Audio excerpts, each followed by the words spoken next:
Bonjour, bonsoir à toutes et à tous, auditeurs et auditrices de Radio Campus Lille. J'espère que vous allez bien pour cette émission très très spéciale aujourd'hui qu'on enregistre avec certains membres du Campus Sport Club. Vous l'avez vu dans le titre évidemment, sinon vous n'auriez peut-être pas cliqué. C'est une histoire de biathlon aujourd'hui avec toujours cette... Là j'ai une musique, une ambiance là, c'est exactement le ressenti qu'on a. On a la flamme qui arrive avec cet hiver qui tombe sur l'île et nous on a hâte, très hâte de voir cette saison de Coupe du Monde de biathlon démarrer. Pour en parler avec moi aujourd'hui dans ce podcast long format, évidemment, que vous soyez sur YouTube, Spotify ou Deezer. Les impatients, je les appelle là depuis quelques semaines. Alexis, Baptiste et Gaëtan, comment vous allez, messieurs? Comment ça va? Écoute, moi super, prêt à parler de cette saison de biathlon qui s'annonce excitante pour plusieurs raisons et on en parlera aujourd'hui. Oh, il y a beaucoup de choses à évoquer, effectivement. Baptiste, Alexis, vous étiez parmi les premiers à me dire Adri, cette année, il y a du biathlon. C'est vrai qu'on en avait parlé au départ avec Alexis, du coup on est encore plus heureux d'être là cette année. Moi, c'est ma première en hors-série biathlon. J'avais pas fait celui de l'année dernière. Oui, et on a eu l'occasion d'en faire une déjà l'an dernier. C'est vrai que... Du coup, encore un plus grand plaisir pour moi d'y participer. Super, malgré les cours ce matin. Malgré les cours, malgré le froid. Non, en fait, c'est même justement, tu es encore plus excité parce que tu as eu des cours ce matin. Ah, et c'est ce cours-là qui va être ton préféré de la journée. Oui, bien sûr. Alors, on a plus d'une heure, à mon avis, à causer à 4.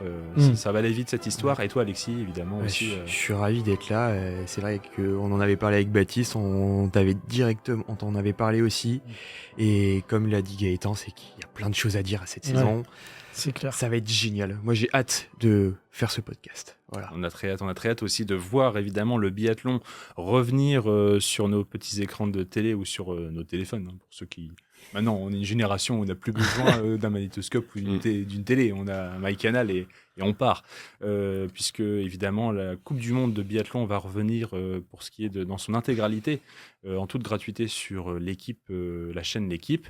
Et puis pour celles et ceux aussi qui préfèrent peut-être d'autres commentaires, Eurosport posera toujours évidemment les étapes de Coupe du Monde. Et puis surtout, on a une saison un peu plus particulière. On parle d'année paire, mais d'année paire olympique, puisque en 2026, février 2026, certains de nos biathlètes français et le gratin mondial s'en ira à Antolz, côté de Milan Cortina d'Ampezzo, des JO en Italie. Ça risque aussi de bien rythmer la saison. Messieurs, du coup, justement, on va pouvoir aborder, puisque c'est ce week-end que tout se déroule. On enregistre ça quelques jours en amont du grand départ de cette Coupe du Monde de biathlon. Première étape, rendez-vous à Östersund cette année en Suède. L'an dernier, c'était à Kontiolahti, en Finlande. Cette année, j'ai remarqué un schéma assez simple, c'est qu'on démarre vers nos amis nordiques scandinaves. On va en Suède. Ensuite, on aura tout un immense pan Europe centrale. On n'a pas de voyage aux États-Unis. Si je dis pas de bêtises, les États-Unis, c'est vrai que l'Amérique du Nord, c'est un peu une saison sur deux maintenant. Il y a un schéma d'alternance, ou presque. La prochaine fois, ce sera en 2029. Ah oui, non, c'est vrai. C'est tous les 5 ans. La dernière, c'est tous les 5 ans. Ça a même été reporté, oui. C'est avec le ski alpin, peut-être aussi, qui a certaines règles. En tout cas, on aura tout cet immense pan Europe centrale avec des JO au milieu, et on finira par revenir un peu plus au nord avec de la Finlande, de l'Estonie et de la Norvège. Comme d'hab, après Östersund, par contre, il n'y a rien qui ne bouge vraiment. On ira en Autriche, à Orfilsen.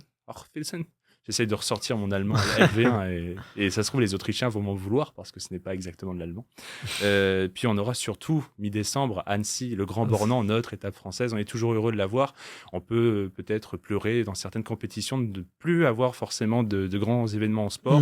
Je pense par exemple à la Formule 1 ou à d'autres grandes disciplines qui peuvent aussi, selon les étapes de Coupe du Monde, du championnat, s'en aller ailleurs. En tout cas, Annecy, le Grand Bornand, ça reste toujours cette petite étape. Puis surtout, on est aussi en préparation des Alpes 2030, j'imagine. C'est toujours important. D'ailleurs, j'ai participé à un jeu pour essayer d'y aller. Si je gagne le jeu, j'ai le droit d'emmener une personne. Celui qui est le plus gentil d'entre vous, je peux l'emmener avec moi. On aurait dû faire un quiz. Un quiz pour départager, c'est vrai. C'est pas bête ça. J'avais peur, mais je me dis qu'on a tellement de temps à donner, à consacrer que j'ai un petit quiz si vous voulez, parce que j'ai des documents qui sont prêts, mais si j'en parle pendant l'émission, du coup je me crame. Le quiz, du coup il y aura plus de questions. Et je ne veux pas promettre quelque chose alors qu'on a une certaine fenêtre d'enregistrement. Je ne veux pas promettre quelque chose qui n'aurait pas lieu. Et puis on aura la petite trêve de Noël, direction l'Allemagne, cet enchaînement toujours Oberhof, Ruhpolding. Ruhpolding. Puis un tour par Nové Mesto fin janvier, avant du coup cette parenthèse olympique qu'on espère dorée pour nos Français. Et enfin, le dernier trimestre, puisque 9 étapes, l'IBU aime bien parler de trimestre. Et ce dernier trimestre qui sera donc de Kontiolahti en Finlande, passage à Otepää en Estonie, et enfin le grand finish, le grand final, Oslo en Norvège. Est-ce que vous déjà, par rapport à cette saison, à ce programme, est-ce que vous avez déjà ciblé quelque chose, une attente? Est-ce que vous imaginez un moment charnière de la saison? Parce qu'il y en a qui sont plus partisans du démarrage avec ce premier trimestre et qui mène jusqu'au Grand Bornand, où c'est pour nous, Français, c'est un peu l'excitation de se dire on a hâte d'y être aussi, on a hâte de voir où en sont nos Français, nos Françaises.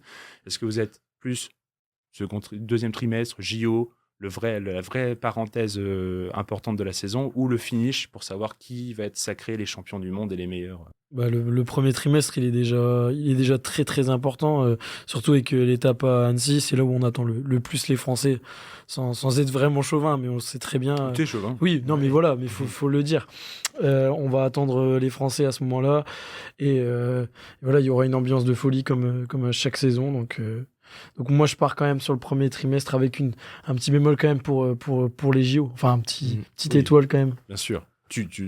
À choisir, t'as pas besoin de choisir. Oui. Évidemment, on va regarder les 9 étapes, bien sûr qu'on va regarder les 9 courses et les JO, mais voilà. Tu proposes en tout cas de porter ton intérêt d'abord sur Annecy-Grand Bornand, ce premier trimestre qui va s'achever déjà dans 3 semaines. Donc, ça va passer vite. Ça va aller très très vite. Et tant mieux, parce que quasiment chaque jour va être rythmé par des courses ou des annonces de courses. Alexis? Moi, ce serait plutôt le deuxième. Pourquoi ? Parce que justement, il y a les JO qui suivront, et donc on va pouvoir voir tous les athlètes dans leur préparation. On va pouvoir aussi deviner qui est en forme, qui ne l'est pas. Et c'est un cycle pour moi qui va vraiment être important. Et pour justement les JO en Tols, et pour distinguer des favoris ou non. Voilà. C'est vrai que peut-être avec ce facteur coupure, entre guillemets, on parle de sportifs de haut niveau, coupure de Noël, de fête de fin d'année, ça peut rabattre des cartes aussi entre celles qu'on a vues au premier trimestre, qu'on a observées, et ce deuxième trimestre qui annonce les JO, qui peut en booster certains ou en faire perdre d'autres, en faire perdre à d'autres leurs moyens.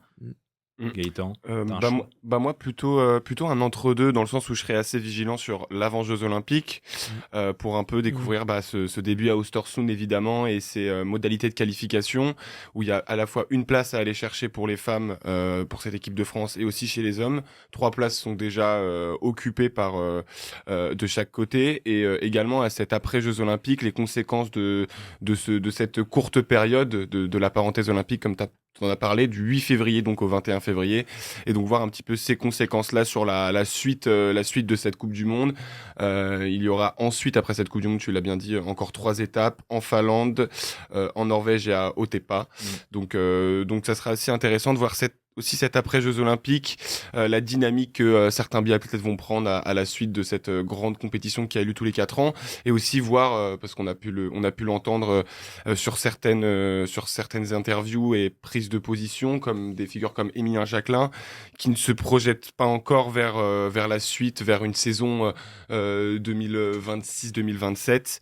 Donc ce sera intéressant aussi de voir après ces Jeux Olympiques s'il a toujours cette petite étoile et cette envie de pousser un peu plus le curseur pour les Alpes françaises, comme Quentin Fillon-Maillet aussi, c'est la même question. J'allais dire cette flamme, mais non, on parle de biathlon, on va dire ce flocon. Ce petit flocon. Ce petit flocon en soi. J'ai parlé de Jacquelin, de Quentin Fillon-Maillet, et chez les femmes, c'est la même question qui se pose pour Justine Bretas-Boucher. Oui, pour les plus expérimentés, en tout cas, les plus âgés, forcément. Ou Émilien Jacquelin, au contraire, pas du tout. Enfin, pas du tout dans le sens où il est plus sur l'âge, entre guillemets, propice aux performances. Je crois qu'il s'approche de la trentaine, 29 ou 30 ans. Donc c'est aussi un peu étonnant de le voir prendre ses positions, mais on le sait, Émilien Jacquelin, c'est un biathlète assez particulier, qui on en parlera, mais il skie aussi beaucoup à la passion, et il se voit mal en tout cas continuer, à l'exemple d'un Martin Fourcade qui lui dédiait toute sa vie au biathlon. Émilien Jacquelin, c'est pas l'opposé, mais c'est un peu plus différent. C'est vrai. Alors, pour démarrer cette saison, donc direction la Suède dès ce week-end, dès samedi, on a le très très long week-end, parce que je parle d'un week-end finalement, ça s'étalera du 29 novembre au 7 décembre, puisque ce week-end de lancement permet à la fois de voir les premiers relais. On démarrera le week-end par des relais hommes, relais femmes traditionnels, les relais aussi mixtes, simples et mixtes. Pour rappel, peut-être redire aux gens si jamais un relais mixte, on parle donc 2 hommes, 2 femmes, un relais mixte simple, un homme, une femme. Mmh. Ouais. Voilà, pour celles et ceux qui ne sauraient pas, pareil, il y a aussi peut-être toujours cette notion un peu, si on doit rappeler après chaque course, au cas où, pour celles et ceux qui découvriraient le biathlon en nous écoutant, l'individuel court, pardon, qui est juste une petite spécificité de l'individuel, qui est, tout comme son nom l'indique, en fait, une course individuelle généralement qui va à 20 km pour les hommes, 15 km pour les femmes, et qui sont rabotées, qui sont raccourcies à 15 km et 12,5. Mais en tout cas, on aura un très très long et gros week-end. Et à la différence près que par rapport à l'an dernier avec l'ouverture à Cons-sur-Larty, on avait eu à l'époque sprint et mass start. Je ne sais jamais pourquoi ils avaient proposé une mass start, mais c'était un peu le côté le premier départ groupé de l'année. On a nos premiers 30 au classement général. On sait que voilà, c'est peut-être les 30 qui vont se taper toute l'année et on ne saura pas qui sera. Mais bon, à quoi bon faire un sprint avant, par exemple? Et en l'occurrence, cette année, la logique est respectée. Ce sera sprint et poursuite pour finir ce week-end d'Östersund. Est-ce que vous avez un format favori? C'est déjà une question que je pense avoir posée l'an dernier. Ouais. Le format dans le calendrier, enfin dans le déroulé d'une étape de Coupe du Monde. Pardon. J'aime bien quand les week-ends et l'étape se terminent forcément par la mass start. Moi, c'est entre guillemets mon format favori où j'ai souvenir de cette équipe de France actuelle, mais aussi des grandes listes, des 50 coureurs, des Simon Schempt, des Martin Fourcade, des Jonas Bö, qui se bataillaient, et même encore aujourd'hui, la mass start, ça a ce côté un petit peu course, et aussi beaucoup plus facile à appréhender pour quelqu'un qui regarde pour la première fois le biathlon. C'est en fait, on plus explique. spectaculaire aussi. Bon, en fait, c'est une course. Ils partent tous en même temps et ils vont se batailler et il va y avoir des faits de course. Il faut être à la fois rapide sur les skis et habile et lucide sur les tirs. Et c'est là où tout peut se passer. Donc moi, j'opte pour cette mass start là dans le sens où c'est moins, en tout cas beaucoup plus, Mental. même beau à voir quoi. Puis la vraie notion de course. Là, on parle Ouais, vraiment. là, c'est vrai. Tu cours après quelqu'un. Enfin, c'est le premier de la course est premier à l'arrivée. Donc, il faut courir après lui pour le rattraper. Là où dans les autres formats, chacun court un peu pour lui dans sa bulle. Et à la fin, il faut établir le meilleur temps. On parle presque dans l'équivalent en Formule 1 qui me vient toucher l'esprit. Enfin, comme les qualifications qui donnent des points, qui permettent de gagner des points au classement. Et donc, parfois, de pouvoir participer à la mass start, sachant que la mass start est réservée toujours cette année aux 25 meilleurs. Ouais. Ensuite, il y en a 4 qui sont plus ou moins 5 qui sont 5. Plus ou moins repêchés. Je ne sais plus si le 5e, il y avait eu une règle à un moment donné, si c'était pas le meilleur du week-end. Pour moi, c'est les 5 meilleurs du week-end. Maintenant, c'est établi sur les 5 meilleurs du week-end. Ouais. C'est ça. Bon, en tout cas, cette mass start, Gaëtan, il est pour vous ici. Moi, j'aime beaucoup les. Avant, je les aimais pas, mais maintenant, j'aime beaucoup les relais. Donc les enchaînements sprint, poursuite, parce relais. Qu'on les gagne un peu plus. Exactement, en échauffant ici. un peu vrai. Non. Non, moi j'aime bien les relais et tout. C'est une journée où tu te poses tranquille, tu regardes tes 2h30 de course et en fait tu sais que tu vas gagner. Ne fais pas peur aux gens, 2h30. Non, mais c'est 2h30, c'est 1h. C'est ça, sur les 2 relais. 1h15 pour les femmes, 1h15 pour les hommes. Attends, tu fais peur aux gens là. Quoi? C'est comme du 2h30. En fait, c'est le Tour de France que tu me proposes. 2h30, il y a l'avant-course, après t'as l'après-course. Mais là, je peux vous dire, ce week-end, je vais passer 6 heures devant la télé. Oui, mais je pense que ça va être un marathon. Plus qu'aller au Grand Bornand, peut-être qu'Alexis, il faudrait juste lui trouver un ticket pour aller au plateau l'équipe. Et il passe 3 heures avec Messaoud. Mais moi, je serais. Il regarde l'émission. Il est bien. Non, j'aime bien cet enchaînement relais. C'est aussi un peu une confrontation directe au début. C'est très mental. Et puis, en fait, la course peut basculer à tout moment. Une équipe qui est première et il y a un biathlète qui est moins bien. Et il fait 3 fautes, donc des tours de pénalité. L'équipe a perdu. Et puis, en fait, il y a quelqu'un qui peut le rattraper. Donc, il y a tout le temps des rebondissements. Et moi, c'est ce que j'aime dans ce format. C'est le format le plus long. Ouais, peut toujours y avoir des rebondissements. Et puis, c'est aussi dans ces courses que des nations peuvent nous surprendre. La République tchèque, des fois. La Finlande, c'était sur des relais mixtes simples l'année dernière. Donc, il il y a toujours des rebondissements. Et c'est Oui. pour ça que j'aime ça. À la Voilà. différence près, forcément, que ce soit homme ou femme, Ouais. pour avoir un relais, il faut 4 biathlètes.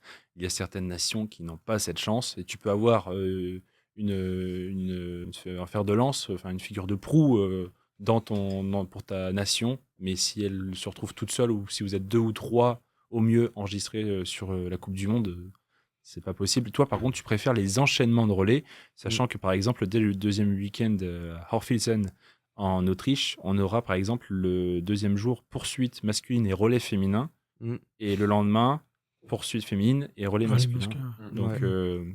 toi, tu préfères quand c'est des relais qui s'enchaînent. Tu préfères un après-midi relais. Ouais, j'aime bien les après-midi. Ça marche. relais. Et Baptiste, pour finir. Moi, je vais aller un peu à contresens. J'aime bien, Il est fou. j'aime bien la poursuite. En fait, j'aime bien cette idée. Tu vas pas tant à contresens. Mais J'ai- par exemple, je suis poursuite aussi. Oui, voilà, mais je savais pas. Je savais pas au départ. Si tu me l'avais dit avant, Tu- j'aurais suivi Non, ton, mais tu te diffères de tes Oui, deux camarades. de voilà. mes camarades Mais tu autour de la table. as maintenant, tu es dans la poche de De Monsieur l'animateur, Fedeli. donc tu iras au Grand Bord. Non, on n'est pas tant petit. Merci. Merci. J'ai un point d'avance là. Les deux têtes à côté, ouais, c'est bien. c'est bien. Non, mais j'aime bien cette idée de possibilité de remontada et aussi, je vais faire un parallèle, mais enfin, parallèle un peu large quand même. Il faut avoir la vision, mais ça me fait penser un peu au contre-la-montre en cyclisme.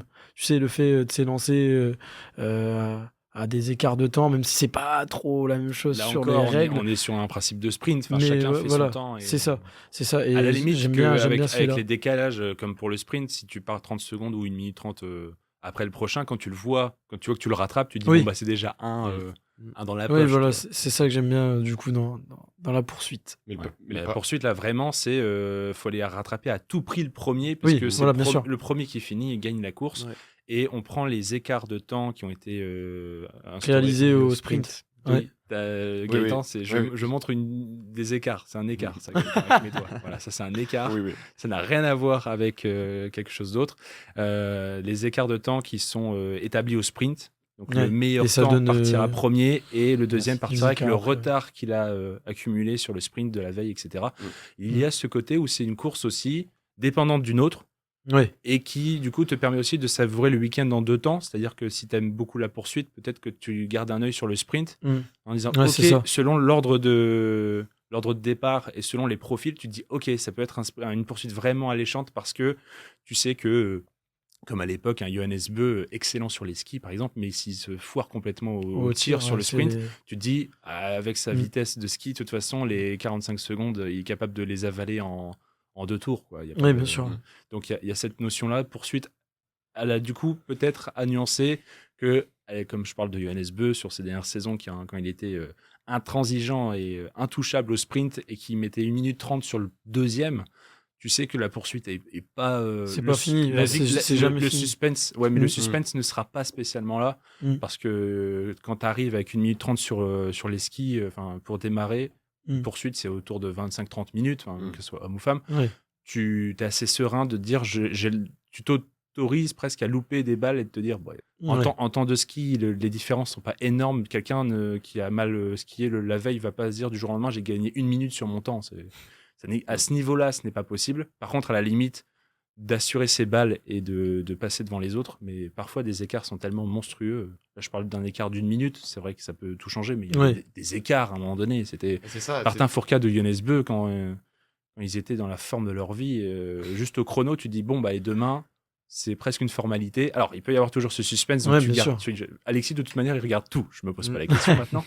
Mais ouais, voilà, d'une certaine manière, tu peux déjà voir se dessiner le classement final selon les. C'est entre guillemets, c'est pour ça que je porte moins entre guillemets cette épreuve dans mon cœur, dans le sens où tu as moins ce qu'on appelle l'incertitude du sport, Mm. où, Ouais, je comprends. où en fait le sprint peut rapidement être déjà tracé, on peut brièvement apercevoir un podium, un top 3, bon, après avoir quel biathlète occupe quelle place. Mais c'est pour ça que la Mastart, là, on est plus sur 50 biathlètes, les 50 les 50 meilleurs, et en fait tout est possible, quoi. Et donc là, on a cette incertitude là, on dresse rapidement un top 10, un top 5, mais on est toujours sur une notion d'incertitude. Et l'individuel, du coup, ici, bon, on est d'accord. Oh, C'est c'est long. c'est une petite course sympa, mais Ouais. Oh, mais c'est trop long l'individuel. c'est pour faire quoi? Des points? C'est pour C'est des ça. classements? C'est pour. Ouais. Mais C'est pour remplir les cases? Après aussi, ça permet Je ne sais pas. à ce que des biathlètes un peu moins connus qui tirent bien puissent jouer quelque chose. Oui. Puisque Peut-être l'individuel, peut-être Ah oui, bien bien sûr sûr. préciser que pour la poursuite, seuls les 60 meilleurs du sprint Mm. se qualifient pour la poursuite et que de ce fait, il y a des athlètes, des biathlètes, hommes ou femmes, qui ne sont pas assurés d'être toute la saison qualifiés en Coupe du Monde, mais sur un week-end où ils sont inscrits, s'ils performent et qu'ils sont dans ces 60, ils ont le droit à cette deuxième chance. L'individuel aussi permet, comme le sprint, d'avoir un panel très large. On a plus de 100 biathlètes parfois qui participent. Donc aussi des petits noms, des ça. jeunes qui sortent de circuits secondaires ou qui sortent tout simplement presque Bien de sûr. circuits juniors parfois. Et puis ce qui est important aussi pour l'individuel, c'est qu'on rajoute 1 minute à chaque faute. À chaque faute au tir, c'est 1 minute de pénalité et pas de tour de pénalité. Donc ça aussi, ça permet à ce que des noms qu'on ne pensait pas Ouais. voir puissent jouer quelque chose. Et c'est ça aussi, c'est l'avantage de cette course. Voilà, c'est Et l'objectif. Et donc sur un week-end en global, est-ce que par exemple vous êtes team Oslo ou avec le format traditionnel sprint pour commencer, poursuite et mass start? Est-ce que vous aimez ça? Est-ce que toi tu préfères du coup quand même quand il y a un relais qui vient casser le week-end? Ouais, j'aime bien un petit relais qui casse le week-end. Ouais. On me préfère le relais, Luc. Ouais. Non. Mitigé. Bah, moi, par exemple, là- Comme le Grand Bornand, évidemment. le Grand Bornand, Bornand, c'est c'est la meilleure. pareil, Après, c'est c'est- sprint, poursuite, mass start. C'est le schéma un peu aussi qu'on aime. Ouais, c'est sûr. ouais, moi je regarde même l'étape 6 là, à Nové Mesto en République tchèque. Mm. Individuel, relais mixte, mass start. C'est pas non plus déconnant. Bon, tu zappes du coup. Ah bah, mais, évidemment, il y a toujours aussi cette contrainte, comme on vient de le souligner. S'il y a un sprint, alors sauf le cas de Consularty l'an dernier, quand ils ont démarré la saison, comme je disais, c'est bizarre de faire un sprint et d'enchaîner avec une mass start. Mais généralement, quand il y a sprint, il y a poursuite. Il y a S'il y a poursuite. poursuite, il y a sprint. Donc Mm. si tu enlèves l'un, l'avantage, c'est que tu remplis par autre chose. Et donc les relais et même l'individuel, du coup, peuvent prendre une place. Et c'est vrai que c'est un week-end particulier, en tout cas. Ça Mm. change du cadre. Ouais, ça change. Ouais. Parce qu'en République tchèque, pour le coup, les relais, il n'y a pas de relais. Enfin, il y a que des relais mixtes. T'as le relais mixte simple et le relais mixte. Ouais.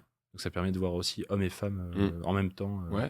La synergie entre les deux groupes, et on n'a pas, en vrai, de ce qu'on a vu sur la saison 2024-2025, sur cet exercice-là, on n'a pas trop d'inquiétude C'est clair. et de soucis à se faire.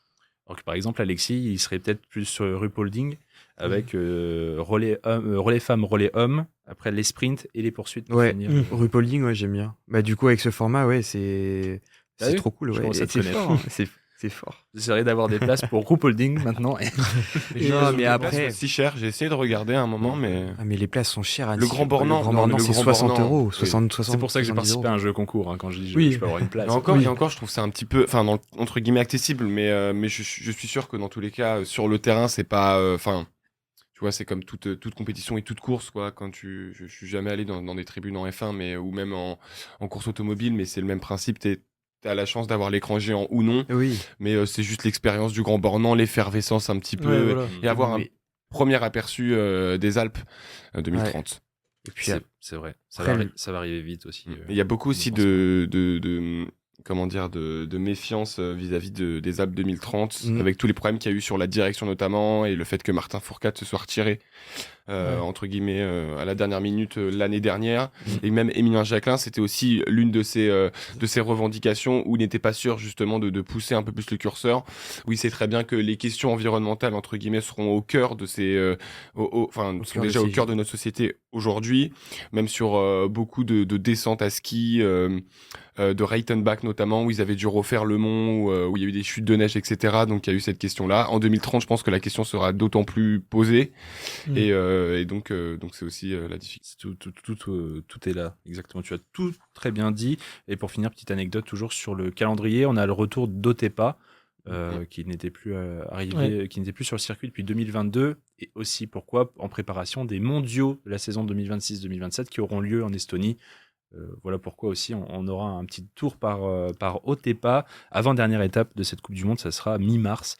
Et évidemment, petite aussi parenthèse, mais il y aura donc ces Jeux Olympiques en Italie, sur le parcours d'Antols-Anterselva, du 8 au 22 février. Et là, ne vous inquiétez pas que vous soyez plutôt team master, team sprint poursuite ou team individuel, ou relais, évidemment. Il y aura grâce à toi, Maxime. Il y aura de tout. Mais De toute façon, servi pour tout. voilà, sur 13 jours, vous aurez donc 1, 2, 3, 4, 5, 6, 7, 8, 9, 10, 11 courses.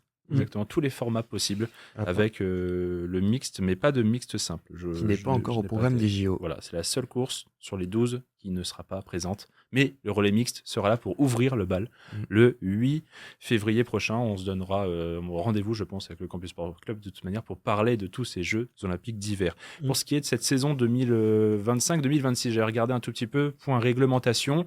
Il n'y a pas d'immenses nouveautés, il n'y a pas de chose qui vient complètement ravager le règlement et qui vient créer des polémiques.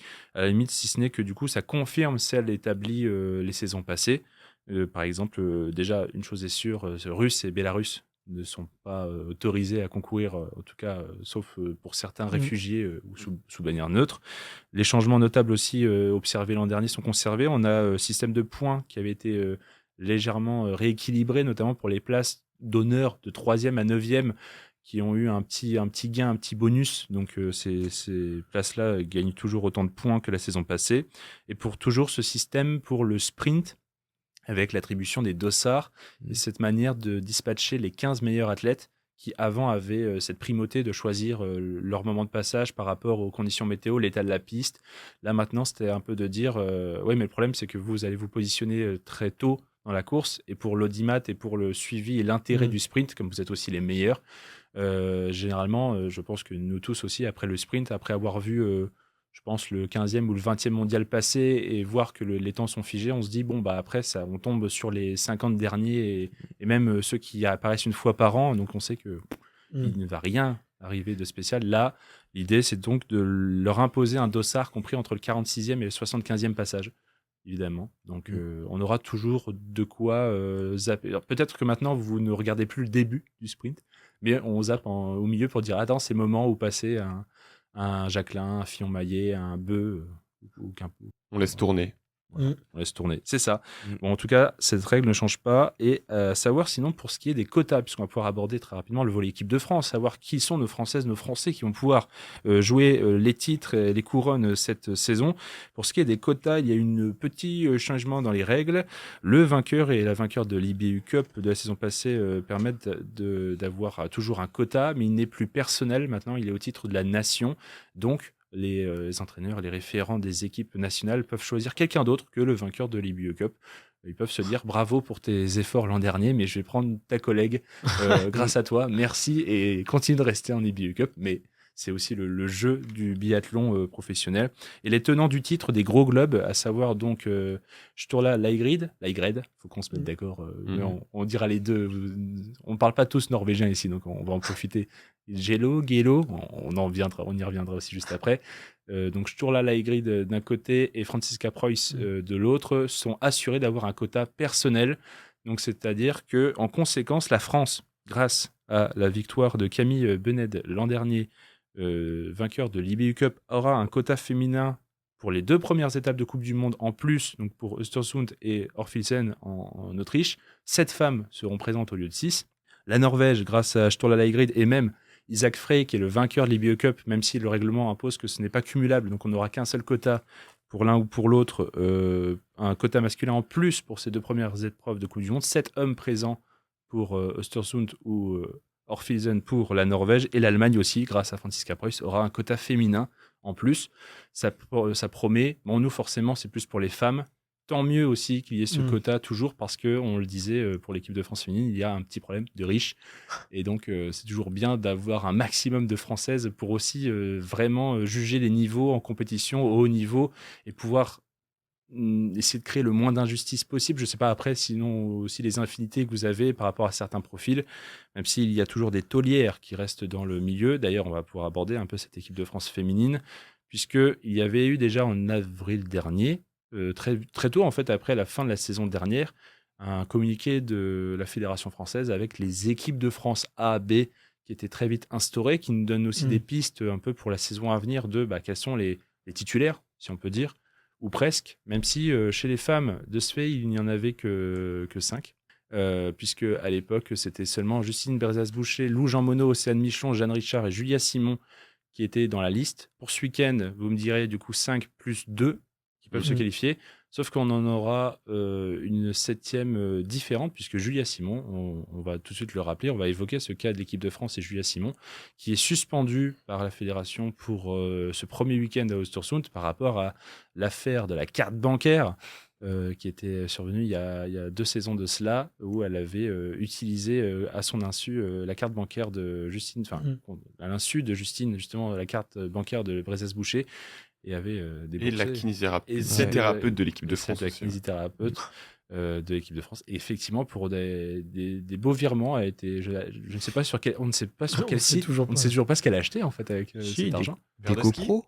C'est quoi C'était des Une paire GoPro. de ski peut-être. C'est quoi Bon, Ouais. c'était que des GoPro. Il y avait pas mal de GoPro, Attends, ouais, mais du matériel GoPro. C'est ouais. sorti les paniers qu'elle a, Ouais, qu'elle a acheté. c'était avec. des Panier GoPro. cadeau.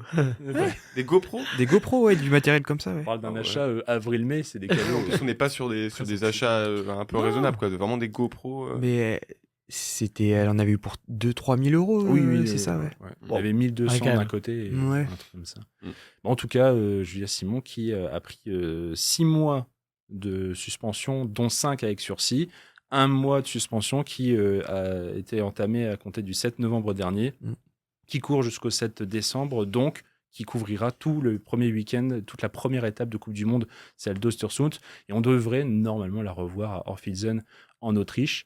Vous, là-dessus, vous êtes Par rapport à son retour. à son retour, pour vous, c'est même Oh. c'est une Bah, évidence je- ou en fait ça se discute encore? On en discutait en Ouais. off en fait. Enfin moi personnellement je suis pas réellement sûr qu'elle revienne juste après Östersund. Déjà ça dépendra aussi du groupe Cyril Burdet et ses choix aussi de coach hein, s'il est d'accord pour qu'elle revienne.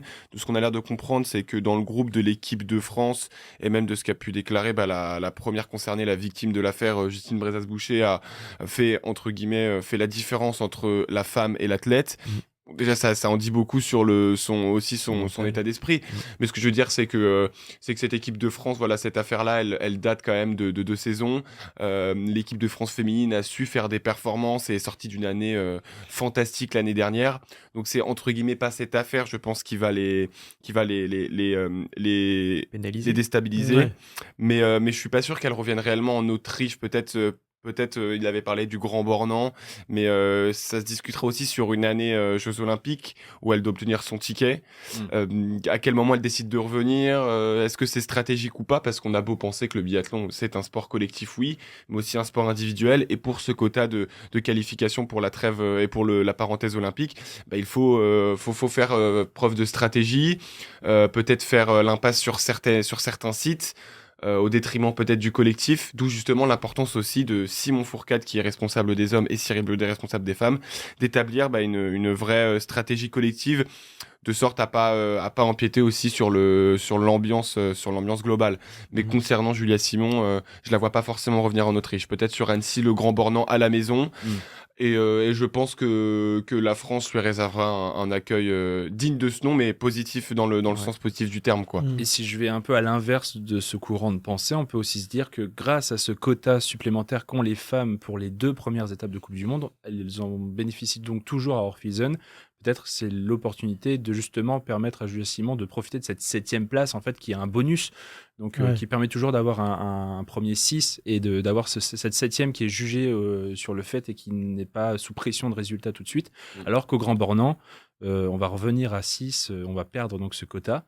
Et si en plus on réintègre Julia Simon, c'est-à-dire qu'il y a 2 biathlètes qui pourraient être pénalisés à la place de Julia Simon. Pareil aussi à quel point l'ambiance en équipe de France, alors que si tu essayes d'adoucir le retour et tu dis au moins elle était déjà présente à Orphilsen, elle débarque pas juste pour dire c'est Julia Simon, c'est quand même une championne. Il faut aussi rappeler Julia Simon qui est la dernière française à avoir remporté le classement général de la Coupe du Monde, c'est 2022-2023. 3e place l'année dernière. Et quand même 3e l'année Qui dernière. réussit ses championnats du monde. Ouais. Et qui brigue beaucoup de médailles. J'ai aussi le palmarès, on aura le temps de s'étaler là-dessus. Donc pour Julia Simon, voilà, 2 stratégies possibles, 2 façons de penser aussi, je pense. Et c'est compliqué aussi, hein, tu t'en as parlé par rapport à l'effectif, quand on voit les jeunes, Camille Bened ou même Amandine Manguin, qui sont entre guillemets les 2 filles qui peuvent potentiellement laisser leur place à Julia Simon. En tout cas, si Julia Simon intègre le groupe, je vois pas d'autres filles qui pourraient laisser leur place à... Si, moi j'en vois une. C'est Qui Guillen Guigona. Ah oui. Ouais, pour moi, c'est Camille Benet. Alors, peut-être, excusez-moi, je vous interromps, mais petite parenthèse. Oui, de ce fait, j'évoquais les 4 les 3 Ouais. qui ont été, on les a pas introduites, les 3 qui ont été choisis pour démarrer à Östersund grâce aussi à des phases de qualification Baissant. de Bessan mi-novembre sont, du coup, comme vous les citiez, Amandine, moi je dis Mangin, Ouais, je Mangin pense, aussi. je pense que c'est Amandine Mangin, Camille Mangin. Bened et Gilon Guigona. Gilles. Pour moi, je vois plus Camille rester sur le circuit. Elle l'a prouvé à Bessan, faut qu'elle continue à le prouver. Elle a gagné les BU Cup l'année dernière. Alors que Gillian Guigona, certes, elle a un peu plus d'expérience que Camille Benet et Amandine Mangin, mais sa saison l'année dernière, elle la passe en IBU Cup. Elle n'a pas eu de très très grands résultats en circuit Coupe du Monde. Et pour moi, c'est celle qui est le plus susceptible de rebasculer en IBU Cup, justement avec Amandine Mangin, qui est encore très jeune, qui n'a que 21 ans. Et donc, moi, je vois bien Julien Simon prendre la place d'une de ces deux filles assez rapidement, sûrement au Grand Bornand, et qui en est une des deux autres aussi qui redescendent justement avec la fin de ce quota. J'ai noté Amandine Mangin, je ne pensais pas qu'elle avait eu l'occasion de participer l'an dernier à la Coupe du Monde. Et si, elle avait pu être inscrite au sprint d'Oslo, la toute dernière étape de Coupe du Monde.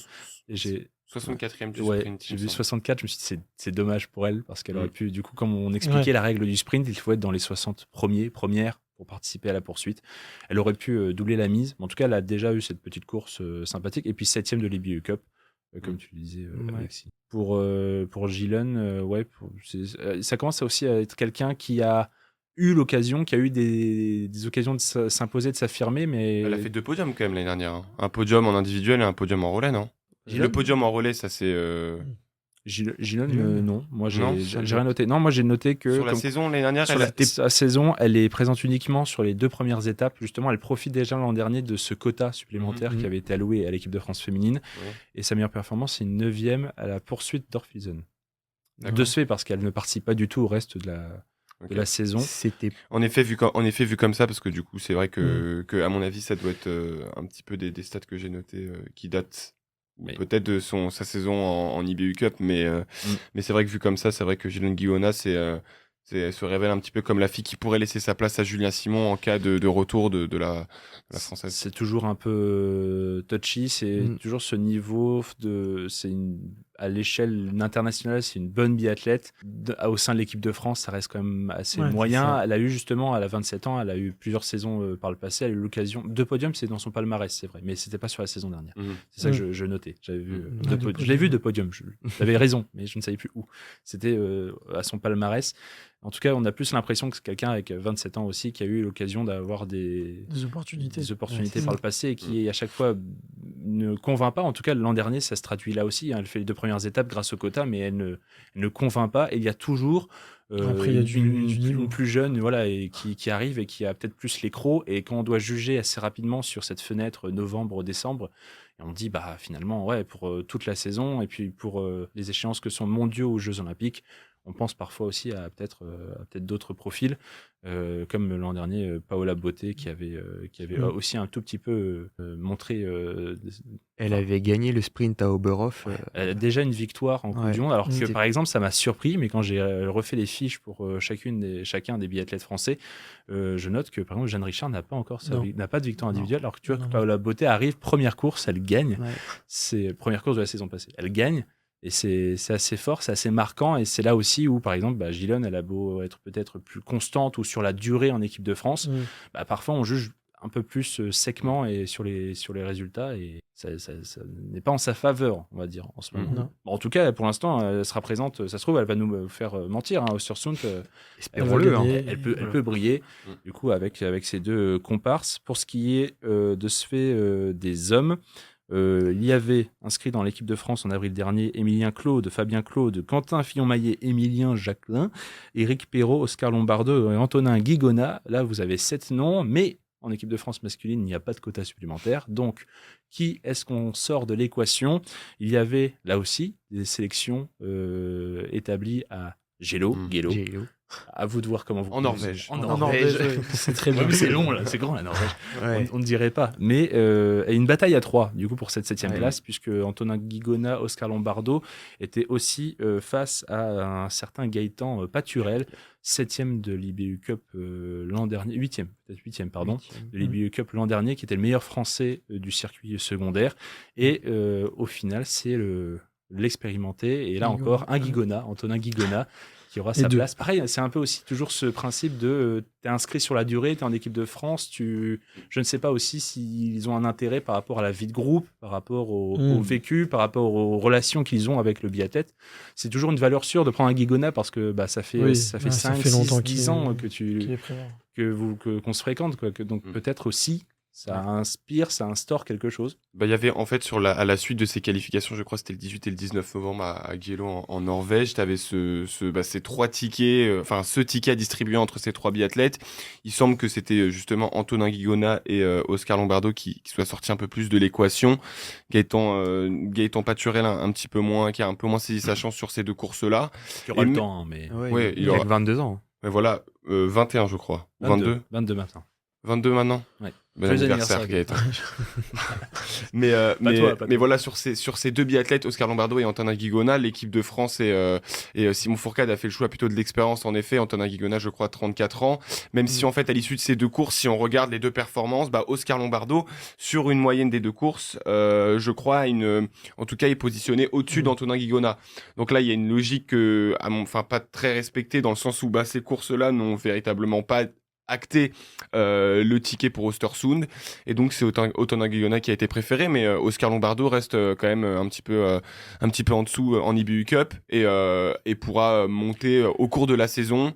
En cas de descente, ça peut arriver. Par exemple, et il y a surtout les cannes pour jouer un titre en IBU Cup. Il y a aussi peut-être parfois une stratégie au sein de l'équipe de France de aussi mettre des compétiteurs et des profils capables aussi de gagner des victoires et des titres, et donc de faire briller aussi le collectif français. On parle aussi parfois de raisons monétaires, financières. Gagner des courses, c'est aussi du prize money, c'est aussi instaurer une image. Ils ont tous leur petite cagnotte. Gaëtan Paturel, quand je suis allé voir son compte entre guillemets d'athlète sur la fédération. Gaëtan Guérin a accès au compte bancaire. Gaëtan Paturel ou Depuis encore l'affaire Oscar Julia Lombardo. Simon, t'es très très soucieux. Ils ont tous leur petite cagnotte pour assurer les frais de compétition, de déplacement, etc. Parce que même si la prime pour une victoire, j'ai plus exactement en tête sur le circuit pro, mais je crois que ça doit être c'est autour de 20 000 maintenant. 20 000 mais ou ça 15 dépend 000. aussi les épreuves. Évidemment, il y a plein de facteurs X. Voilà, il faut gagner, mais pour avoir cette prime, et sinon ça demande beaucoup de frais, beaucoup de déplacements. Les biathlètes ne restent pas en France pour faire leur entraînement. On a vu que Eric Perrault ou même les autres sont partis sur la sélection norvégienne, les Françaises aussi sur la sélection suédoise. Ils ont fait beaucoup de déplacements, et la Norvège et la Suède et même l'Allemagne restent des sites préférentiels, en tout cas pour la pré-saison et la préparation. Et donc voilà. Et pour reparler aussi d'Oscar Lombardo, en plus, j'ai un petit peu écouté une de ses interviews, et il a pour ambition, en tout cas sur cette saison, un top 10 sur la Coupe du Monde et une qualification pour les Jeux Olympiques. Wow. C'est Donc fort. des ambitions, Des grosses ambitions, costaud. ouais.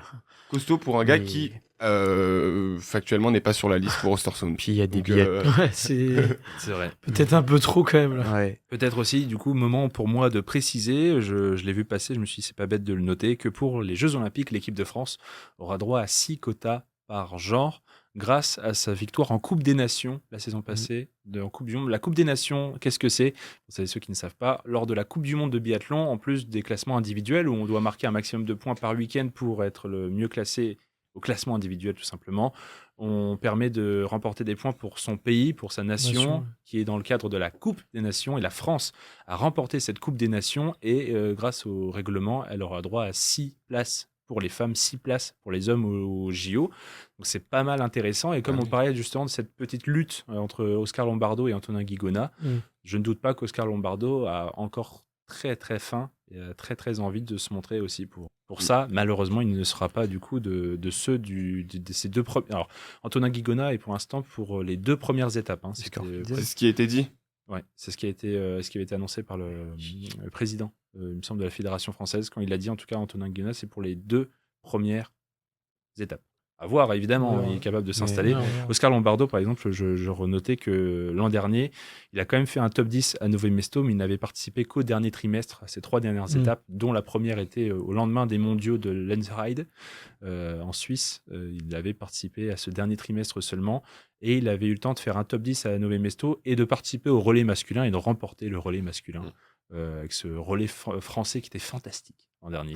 Ouais. C'était très très kiffant. On espère du coup, Alexis a très hâte aussi de voir ce relais, Parce ce que relais De performant. voir les relais. parce qu'on a vraiment des biathlètes qui sont hyper performants et on Ouais. a des solutions. Ça veut dire que si par exemple Émilien Jacquelin ou Quentin Fillon-Maillet n'est pas là, il y a Émilien Claude qui peut prendre la place. Ouais. Émilien Claude a fait Mais Puis c'est des solide, top 10 l'année Emilien Claude. dernière. Ouais. Il est bon sur des c'est des formats courts. C'est un gabarit qui est très puissant. Donc il va pouvoir Ouais. prouver, il va pouvoir montrer qu'il est là, quoi.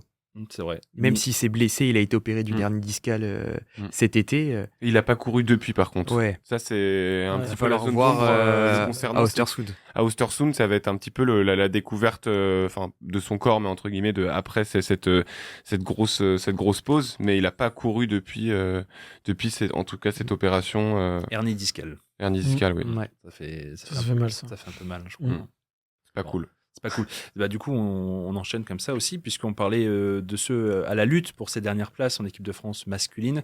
Mais il y a en face un peu ce quatuor maintenant, Ouais. ces tauliers, ces installés. À savoir peut-être que, je ne sais pas si ça vous fait toujours plaisir de savoir que certains profils sont toujours en place. On parle donc d'Éric Perrault, qui a fini 3e la saison passée du classement général, qui est peut-être celui qu'on annonce comme la nouvelle star du biathlon à seulement 24 ans. Tout le monde adore faire les comparaisons et parler d'héritier de machin, d'héritier de chouette. Bon, peut-être pas à ce niveau-là, mais en tout cas, 3e du classement général, ça en dit beaucoup. Quentin Fillon-Maillet, qui avait quand même réussi à être 5e du classement général l'an dernier, mais qui peut encore frustrer beaucoup. On va en parler peut-être un petit peu. Émilien Jacquelin, la frustration, c'est lui. Mais C'est 7e du classement général l'an dernier aussi. Et puis, du coup, on parle des plus expérimentés, mais comme Fabien Claude, qui était quand même encore présent, qui est toujours là à Ouais, faire il est des pas- places d'honneur, Mm. à prendre des cérémonies des fleurs. C'est Et clair. très discret, pas forcément le plus grand palmarès, le plus grand profil de biathlète qui soit, mais une valeur sûre aussi de Intéressant, cette ouais. équipe de France. Ouais. Qu'est-ce que vous pensez de ces 4 profils, sachant que je pense qu'on va d'abord et surtout se concentrer sur Éric Perrault, notre chance Ouais. numéro 1. Mais est-ce que dans le cadre des Jeux Olympiques, est-ce que vous en attendez aussi beaucoup des 3 autres? C'est dur. Ouais. Dit comme ça, c'est dur. Ouais, hein. Ouais, on en attend quand même. Enfin, moi, Émilien Jacquelin, même si on en parlait tout à l'heure, c'est des hauts et des bas. Comme tu l'as dit, il joue par passion et il skie par passion. Moi, j'en attends quand même sur les JO sur 2-3 semaines. 2-3 semaines comme ça, je l'attends quand même au haut niveau. Et il avait complètement raté ses JO Ouais, voilà. 2022 Oui. à Beijing. Peut-être Et, un moyen de ouais. se rattraper. Peut-être. Moi, je vais partir sur Quentin. Quentin, il est très frustrant, surtout sur son tir couché. S'il le réussit, il réussit pas le debout. C'était le cas à J-Lo. Et il a réussi des très bons mondiaux l'année dernière. Donc en fait, ça peut être un homme À surveiller. à surveiller Ouais. qui va faire un coup. Bah, ce sera pas un coup, mais ça le sera quand même un petit peu parce que ce sera pas le favori cette saison. Ouais. Et je pense que son gros objectif, c'est de gagner une course au JO, de médailler d'or. Hein. Je rejoins Alexis. Je rejoins Alexis sur ça. Je trouve que ça va être plus Quentin Fillon-Maillet, ça va être plus quelqu'un à surveiller que vraiment un favori pour le gros globe. Même si j'aimerais dire que c'est un favori puisque C'est aussi le doyen, hein, pour précision, Oui, de voilà. cette équipe de France, 33 ans. On lui donne pas justement ces 33 ans. Ah non. Et en âge biathlon, 33 ans, on C'est est très déjà vieux. sur des âges de la retraite. Hein. mais il sera peut-être du coup moins regardé et ça sera donc du coup quelqu'un à surveiller pour nous qui aimons le biathlon. QFM, de son petit surnom affectif, pour vous, ça peut plus. Enfin, s'il il performe, il gagne en Coupe du Monde ou il va briller une médaille, pour vous, ça en relèvera plus d'une belle surprise? Oui. On parle d'une médaille au JO? Oui. Bah, pas nécessairement, parce que je pense que les garçons, je suis totalement d'accord avec eux, dans le sens où il est à un âge où pas forcément sur une fin de parcours, mais on est plus sur la fin que sur le début. Si on le compare Ouais. au Benjamin de l'équipe, Par exemple, tu Éric parlais de Perrault, 2030, 24 tu parlais de 2030 à 37 ans, ça paraît trop loin. Enfin, on est déjà voilà. aussi sur sa dernière Olympiade. on en a vu des biathlètes qui ont raccroché à 32 ans. Quentin Fillon, je crois, est autour de cet âge-là. Simon Destieux était pas loin aussi. 31. 30-31, Ouais. c'est tout petit. Ouais. Hein. Et donc c'est pour ça qu'on le voit plus en fait sur des coups d'éclat à un moment donné. Quentin Fillon-Maillet, c'est plus le genre de biathlète sur les courses sur les courses d'un jour, etc., ou sur ses mastart. Et donc je pense que sur cette saison, son game plan, évidemment, ce ne sera pas de délaisser la Coupe du Monde, hein, évidemment de garder toujours un bon rythme et de blanchir les cibles et de faire des chronos et pourquoi pas des podiums, ce serait génial. Mais comme on pense à une dernière année olympique pour lui, je pense qu'il sera plus focalisé sur la parenthèse olympique. Et donc, je trouverais pas ça très surprenant qu'il décroche une médaille, non. On le sent tout à fait capable. Et les autres. Et ce qui est bien, c'est que on parlait de Quentin Fillon-Maillet, cet objectif, je pense qu'il va plus se focaliser sur les JO. Ce qui est bien avec cette équipe de France, c'est cette complémentarité. Où Éric Perrault, lui, ira, je pense, son objectif, c'est d'aller tout chercher. Ouais, j'ai vu dans une interview aussi, pour Eurosport, et de toute manière, il n'y a pas trop besoin de calculer. Si on veut vraiment s'aligner sur tout, il faut performer chaque course, chaque week-end.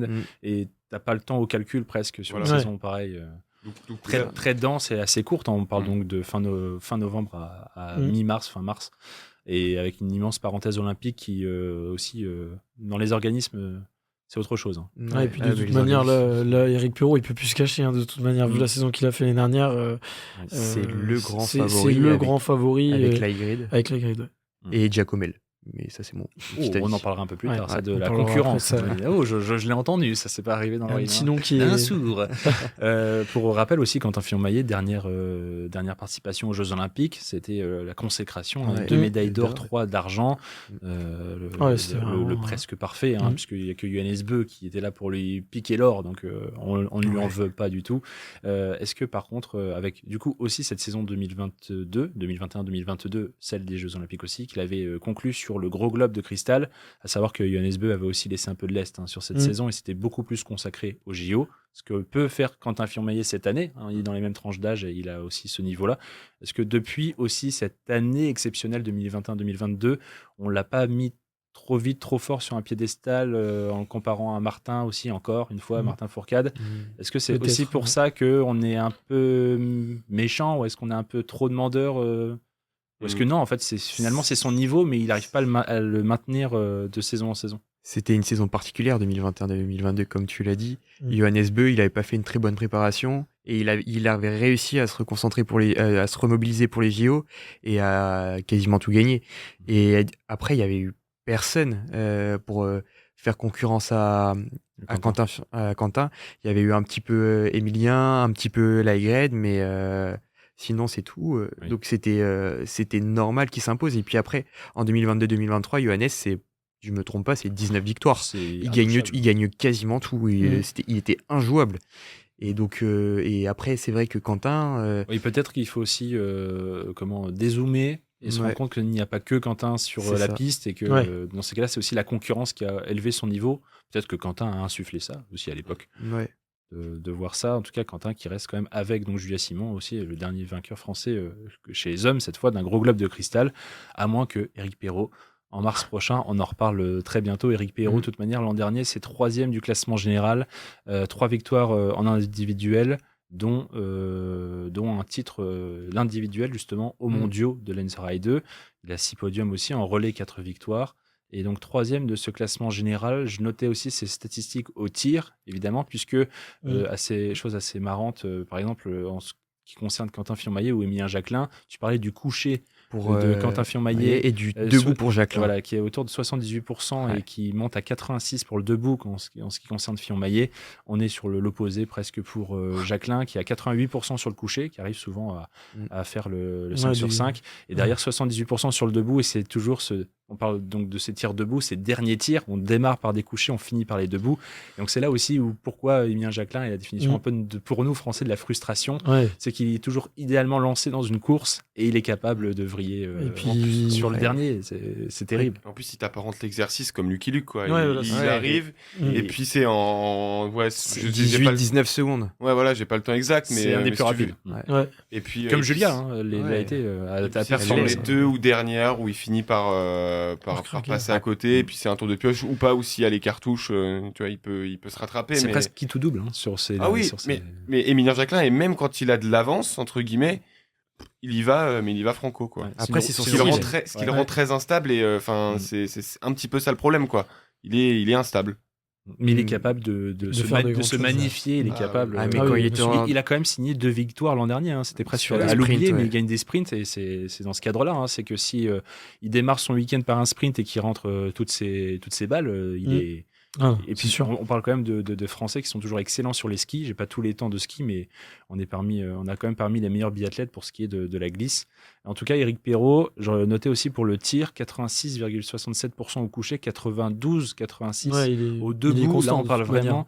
Il est tout simplement le meilleur tireur debout Ouais. la saison passée de ceux qui ont participé à toutes les courses de la saison. Évidemment, s'il y en a un qui a fait une seule course et qui a mis tous ses debout, il est à 100%.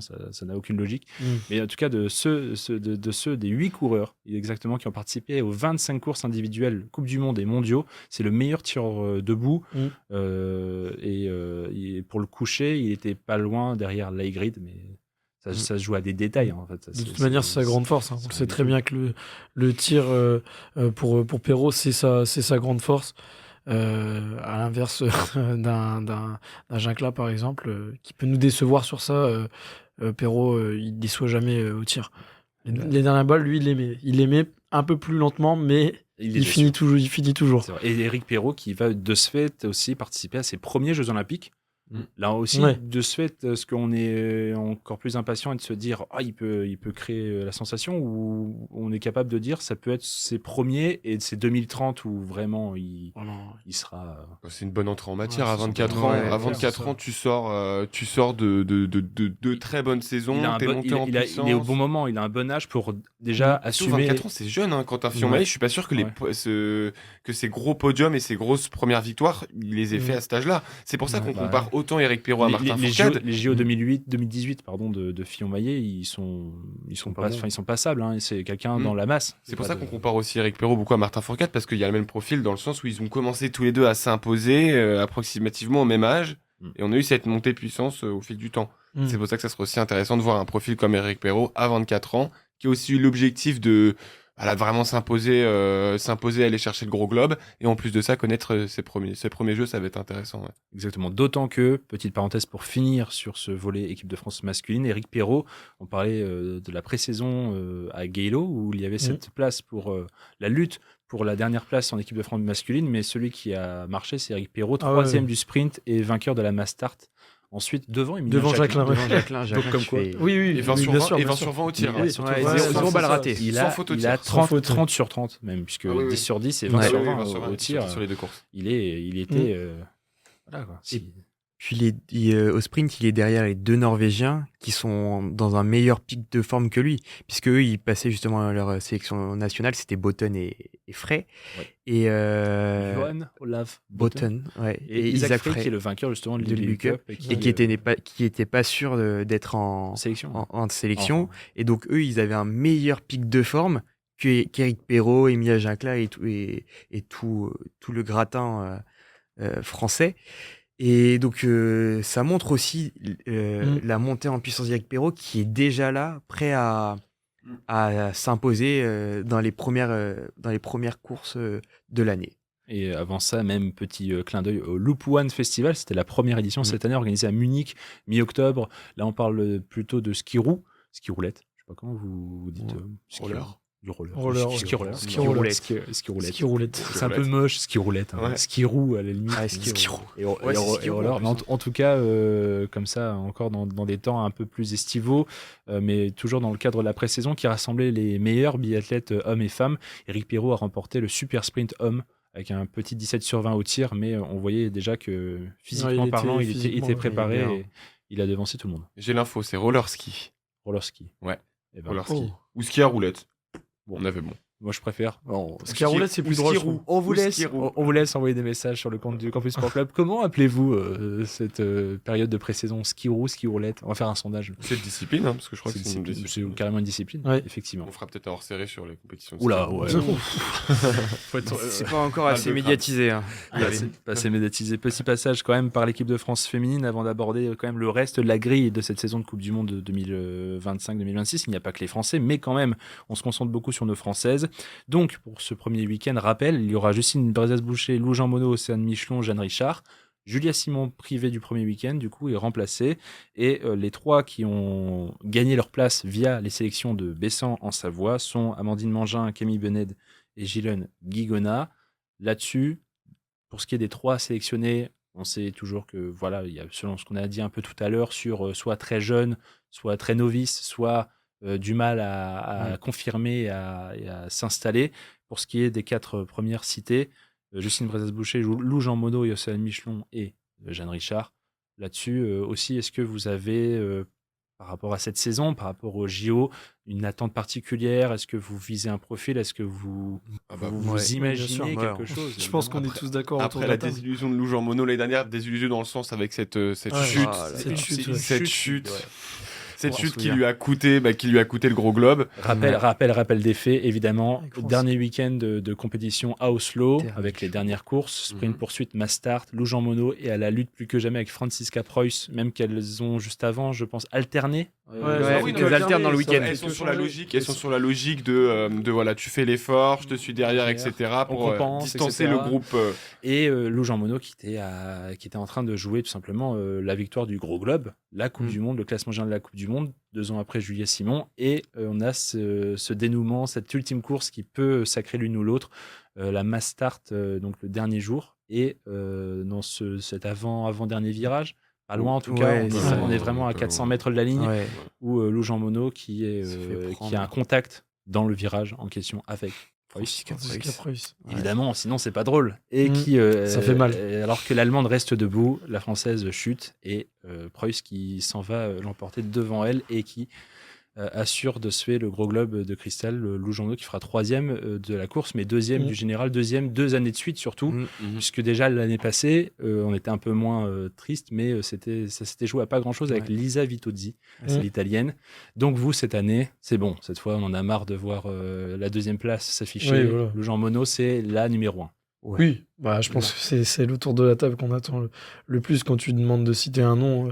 C'est celle-là qui nous vient à l'esprit. Voilà, et que cette chute au dernier moment. Ça fait encore mal, ça fait encore mal. Ouais. Ça fait encore vraiment mal. Mais on espère. Je pense qu'elle a appris. Enfin, c'est pas vraiment une erreur parce qu'elle est tombée aussi, mais je pense qu'elle sait ce qu'elle va faire cette année. Et Elle avait l'air plutôt encore égayée, enthousiaste lors d'interviews de pré-saison. J'ai aussi vu passer sur le plateau d'Eurosport en disant que c'était une année formidable l'an Oui, bien passé sûr. et Elle que peut elle disait, alors je reprends ces termes, je pense encore Franziska aurait été par exemple une immense connasse dans son comportement, j'aurais été énervé, j'aurais tout fait péter, mais Franziska étant quelqu'un de gentil, très fair-play, tout à fait dans les règles, etc. Je lui en ai jamais voulu. Et, Bien sûr. Dans ce sport, on a rarement des comportements. ouais. Oui. À part Sebastian Samuelsson qui tire un peu beaucoup sur les Norvégiens. ou, il tire entre guillemets. ouais, il prend pas façon l'arme. de parler, dans le sens où. On parle d'hommes et femmes armés. Quand Oui, même. voilà. Oui, voilà, c'est Ou pour encore ça. Campbell Wright sur le circuit masculin qui est lui l'américain qui est un peu. le biathlète incontournable américain du Mais bon, circuit. c'est un américain grande gueule. C'est Voilà, aussi, mais on garde, il y a toujours de toute façon dans le biathlon une sorte de bromance même entre les athlètes. Eric Perrault qui s'entraîne avec les Norvégiens, il a de la famille, enfin il est aussi de nationalité Ils norvégienne. passent 8 mois ensemble dans l'année, c'est une petite famille. Et donc ça se comprend que Franziska Preuss et Lou Jean Monod Il n'y a aucun problème. et peuvent d'ailleurs peut-être partager 5 km d'échauffement, enfin ça se voit quoi, c'est ce genre de sport. Bon, en tout cas, Lou, le titre, ça c'est Oui. sûr. Ouais, le Pour ce qui est des plus vieilles qu'elle, les deux taulières, hein, évidemment, puisqu'on parle aussi de l'affaire en cours, mais Justine Brezas-Boucher, Julia Simon, qui n'ont que 29 ans. À chaque fois, je leur donne plus d'années d'expérience, de maturité, qui n'ont que 29 ans, qui, elles, par exemple, peuvent être typiquement présentes au JO 2030. Elles pourraient finir là-dessus, elles, par exemple. Les deux. Pour l'une ou pour l'autre, est-ce que vous leur souhaitez certaines performances, un certain niveau cette saison? On en parlait. Toujours le cas Julia Simon par rapport à ce début de saison tronqué aussi et dans un cadre très particulier. On en parlait tout à l'heure avec Gaëtan et Baptiste. C'est que pour nous, c'est Julia Simon et Justine, c'est avec les JO leur objectif. Ouais, c'est ce que je pense. Julia va louper une ou deux étapes, donc elle va forcément prendre des points de retard. Et donc, elle va viser les JO. Elle a jamais gagné de médaille aux JO, médaille d'or si je me Pas de trompe médaille d'or. Oui. Ouais, pas de La médaille d'or. médaille d'argent, c'était le relais mixte 2022 aussi. Voilà. Pareil, même le relais féminin, C'est ça. on peut lui espérer. Et puis Justine est un peu trop irrégulière sur la saison pour espérer remporter le général. Elle a déjà une médaille d'or justement sur la Mastart à Beijing. Et donc moi je vais les voir faire un peu le même coup, gagner une médaille d'or et plus laisser la place à Lou Jean Monod sur le circuit Coupe du Monde. Je pense aussi à la même chose que Alexis. Le suivre. Non, mais dans le sens où je suis pas sûr qu'elle va, bien sûr, elle va se concentrer sur les courses, sur la course au gros globe, mais je suis pas sûr que c'est son objectif principal de viser ça. Surtout qu'elle le sait elle-même qu'elle est un peu irrégulière et que sur des épreuves comme les JO, c'est là où elle peut se sublimer C'est sur et une nous course. faire Tout vibrer. se joue sur une course. Oui, voilà. À chaque fois, Mais c'est chaque souvent- course après l'autre. Tu sais que C'est souvent sur des courses où ça se joue sur une course qu'elle est vraiment très performante, Justine Brezas-Boucher. Donc j'en attends beaucoup sur les JO de Brezas-Boucher. En tout cas, par exemple, si on part sur ses statistiques de la saison passée, elle a quand même 2 victoires sur le circuit Coupe du Monde en individuel, c'était 2 sprints d'ailleurs, et la médaille d'or notamment aux mondiaux Oui, voilà. dans le lot. Et autrement, oui, c'est vrai qu'il y a cette énorme irrégularité pour ce qui est du tir. Moins de 75% au coucher, moins de 80% au debout. Elle était 127e tireuse au global sur la saison passée, alors qu'elle est quand même 8e du classement général.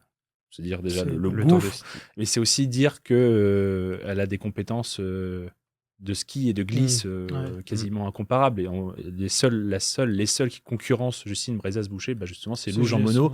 Et Lou Jean Monod, bah, tout simplement au tir, c'est formidable. Donc c'est aussi pour ça que Lou peut se permettre tous les ans de prétendre à être championne. C'est aussi ses capacités immenses. D'ailleurs, Justine Brezas-Boucher, je parlais de Eric Perrault, le meilleur tireur elle, c'est la pire de celles qui ont participé à toutes les courses individuelles l'an dernier et de loin. Donc au tir, évidemment. On ne fera pas cette émission, par contre. Ouais. Ouais. Non, Niveau mais- confiance. C'est sympa. non, justement, parce Ouais. qu'elle est au courant de ça, Oui. la première. Et puis, Justine vient dans l'émission pour en causer, si tu veux. Pas de souci. Bon, du coup, Quand t'as un peu de temps. Julia Simon avec cette histoire d'affaires qui sort quand même d'une saison, parce que l'affaire ne date pas de la saison dernière, elle Non. date de bien avant. Ça n'a pas du tout empêché d'être quand même l'une des meilleures biathlètes sur le circuit, de signer ses victoires, de gagner aux mondiaux, gagner 4 médailles d'or mondiaux, avec 3 relais, évidemment. Donc Ouais. le relais féminin qui est encore plus attendu. Est-ce que pour vous, un relais féminin qui joue aussi les médailles et l'or au JO, c'est forcément un relais avec Simon et Brezas-Boucher dans le lot? C'est ça la petite question aussi que je me pose. Moi, je trouve que c'est justement la médaille que j'attends le plus, quoi. J'aimerais en fait voir à ces JO un relais féminin composé de justement Justine et Julia dans la même équipe et qu'elles décrochent l'or sur entre guillemets porter une sorte de conclusion à cette histoire. La réconciliation Ça sera un beau symbole. déguisée. Voilà, on ferme le livre, en tout cas on efface l'ardoise, même si évidemment Justine Brezas-Boucher et la kinésithérapeute de l'équipe de France restent victimes de Bien sûr. ce que Julia Simon a commis, mais c'est pas pour autant qu'on peut redonner un petit peu un élan positif à cette affaire et justement faire taire aussi certains détracteurs qui pensent que le collectif sera impacté. Moi je le pense pas. Donc c'est pour ça que sur les Jeux Olympiques, j'attends de Justine Brezas-Boucher et de Julia Simon une certaine cohésion dans cette équipe de France et pourquoi pas aller chercher une médaille collective, ce serait beau, quoi. Et pour ce qui est de Océane Michelon et Jeanne Richard, à ne pas les oublier, nos plus jeunes, nos petites françaises, Océane Michelon, c'est 23 ans, Jeanne Richard, 23 ans aussi. C'est elles aussi la relève, évidemment, qu'on attend. Elles qui ont terminé quand même 5e et 6e l'an dernier du classement général, c'est dire la densité 5 points. française. Avec une différence de points, je je crois minime. je crois qu'il y a 5 points, 5 points ouais. qui les séparent. Ouais, je crois que Océane Michelon est à 765 et Jeanne Richard 760. Si Ouais. je dis pas de bêtises. Mais c'est vraiment l'identique. Ça se Parce joue que à pas l'année grand-chose. dernière, parce que je crois qu'elles avaient déjà fait vaguement une apparition sur la saison 2023-2024. Ouais, c'est Sur ça. la saison 2024-2025, c'est qu'ils ont fait la saison complète l'année dernière. Ouais. Et c'est là où elles se sont justement révélées. Ouais, bien Océane sûr. Michelon monté en puissance, l'or en relais et l'argent pour la Mastart en Suisse. Et Jeanne Richard, c'est la même chose. Enfin, la même chose dans le sens où ça a été des podiums pour Jeanne Richard. Ouais. C'est que des relais pour l'instant. Jeanne Richard et puis Océane Michelon et Jeanne Richard n'ont pas encore de victoire individuelle. Ouais, voilà, Ouais, il faut aller chercher cette victoire déjà, individuelle, voilà. faut l'impulser. Cette année, on C'est leur possible, hein, on leur cette souhaite, année. clairement. C'est clairement possible. Si elles partent sur cette lancée, en tout cas, c'est ce que imagine Gaëtan, c'est la parfaite courbe de la montée en puissance et de la carrière du biathlète. Et puis je pense qu'elles se tirent aussi toutes les deux. Oui. Évidemment, elles ont le même âge, de la même génération. Elles sont arrivées, elles ont connu un petit peu l'apparition sur le circuit des grands au même moment. Donc voilà, c'est parfait. Premier JO aussi, donc. Pour Ouais. Ouais. là aussi. Il n'y aura pas la place pour tout le monde, par contre, parce que là, on a cité Julia Simon, donc ça fait. Si, il y a les 6. Ah oui. Ouais. Ce seront les 6 qui seront au Ouais, JO mais ça veut dire normalement. qu'on laisse Si on tomber, part sur le principe qu'on est quasi Ouais. certain que les 5 de l'équipe de France annoncés en avril dernier, l'équipe de France A, que sont Justine Brezas-Boucher, Lou Jean Monod, Océane Michelon, Jeanne Richard et Julia Simon, sont de facto au JO. Mhm. Il y a la Il reste une place, sixième ouais. place qui peut se disputer. Peut-être Camille Benet avec. Bah là, c'est là que ça va être intéressant aussi. Gilles Ça peut être intéressant de savoir, du coup, dans les 3 qui ont été prises pour la première manche, laquelle va se distinguer le plus et peut-être un podium ou même une victoire. Hein. Ouais. Tout est possible et voilà. Presque à oublier aussi Paola Beauté ou Sophie Chauveau. C'est ça. On Sophie n'en Chauveau parle qui- pas ou on ne sait pas trop ce qu'il en est. Ouais, c'est vrai. Même si Sophie Chauveau Oui. a quand même finalement, je pensais qu'elle était beaucoup plus présente l'an dernier sur le circuit. Et non, elle a quand même loupé 14 courses individuelles. Enfin, manqué dans le sens pas inscrite ou pour d'autres raisons. Et je pensais qu'elle était beaucoup plus inscrite dans cette équipe de France. Finalement, elle est même pas concernée par ses premières étapes. Trop irrégulière au tir. Ouais. Ah, mais ce qui montre quand même le niveau de l'équipe de Au France. debout, Ouais. j'ai noté par rapport à Ouais, ça. c'est Sur ça, ces au debout. quelques tirs, elle a quand même participé à 11 courses, elle a 68% au debout, et elle se tire une balle littéralement Dans le pied. dans cette épreuve, dans cette épreuve dans l'épreuve, pardon, Mm. c'est ce que je voulais dire. Et Paola Beauté, 24 ans, qui est aussi de cette génération Richard Michelon, qui a eu l'occasion de faire ses premières courses l'an dernier, 34e finalement du classement général. À savoir que par rapport à cette pré-saison aussi, Julia Simon, dès mai-juin, elle avait connu une entorse déjà à la cheville, donc elle a quand même, parce qu'on parle de pré-saison, pour des biathlètes de haut niveau, on parle de Johannes Beu cette année post-Quentin Fillon-Maillet 2022-2023, où il a surperformé, mais qu'il a vraiment pris le temps de faire une très belle et longue préparation. Par exemple, Julia Simon, elle qui est déjà entachée avec ses histoires à l'automne de procès, qui ne peut pas démarrer, qui ne peut pas s'entraîner avec l'équipe de France aussi pendant ce temps-là. Alors, elle ne peut pas s'entraîner avec l'équipe de France. Oui, même si elle on a- s'entraîne on à a côté, vu quoi. que Elle est sur Ils sont en le- contact. Elle est au ils saisie. elle est pas loin, ils sont en contact. Les articles Ouais. de l'équipe récemment disaient que les entraîneurs étaient en discussion, en visio avec elle. Enfin, c'est tout comme, mais elle peut pas physiquement être présente avec eux. Et à quel point cette blessure en début d'été, ça peut aussi la peiner et laisser Non. croire que fin d'année 2025, c'est encore tôt aussi pour elle. Parce que Wow. physiquement, c'est un peu compliqué. On verra, peut-être que les entraîneurs l'enverront en IBU Cup pendant une course, pendant un week-end, histoire de voir. Pour la mettre en C'est confiance. ça, pour la mettre en confiance, puisque l'IBU Cup, quand même, c'est un niveau qui est un peu en dessous chez les femmes, alors que chez les hommes, c'est hyper compétitif, notamment avec les Norvégiens. Mm. Donc, ouais, à voir s'ils l'envoient. Hein. C'est Ce serait pas étonnant. Moi, ça Mm. m'étonnerait pas. Voilà. Allez, on lui espère en tout cas. Bon, après, cette équipe de France, il faut quand même aussi, bien sûr, finir et parler de la concurrence, puisque si seulement c'était un circuit 100% français, on serait ravis tous les jours. Et On non, adorait. il y a des gens pour venir concurrencer nos Français, nos Françaises. Voulez-vous commencer par le volet homme ou le volet femme d'ailleurs? On était sur les femmes. On était peut- sur Ouais, les on femmes. continue les femmes.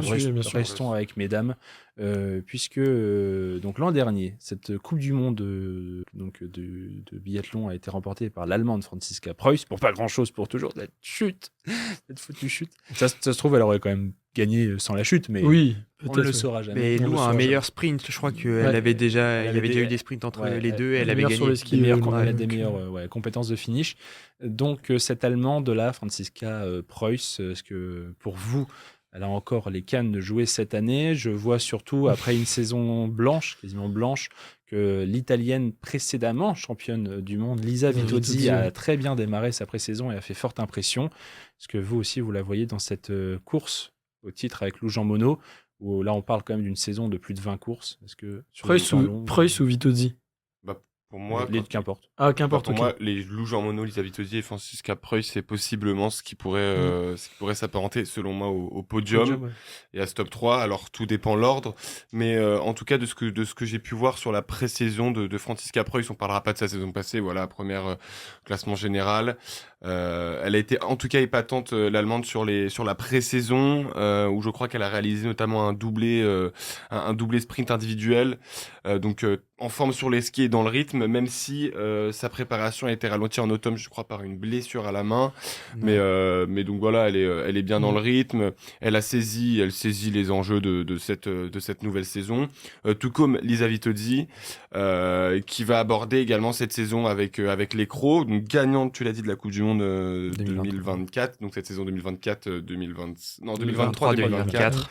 Et donc retour après un an d'absence, suite, je crois, par des problèmes de dos. Ouais, c'est problème de dos. Et sa pré-saison aussi, deuxième au Blink Festival et également à Munich, au Loop Loop One Festival. Au Loop One Festival. Donc, Au Loop One Festival, mais- quand tu au Loop One ça Festival. a été à Munich.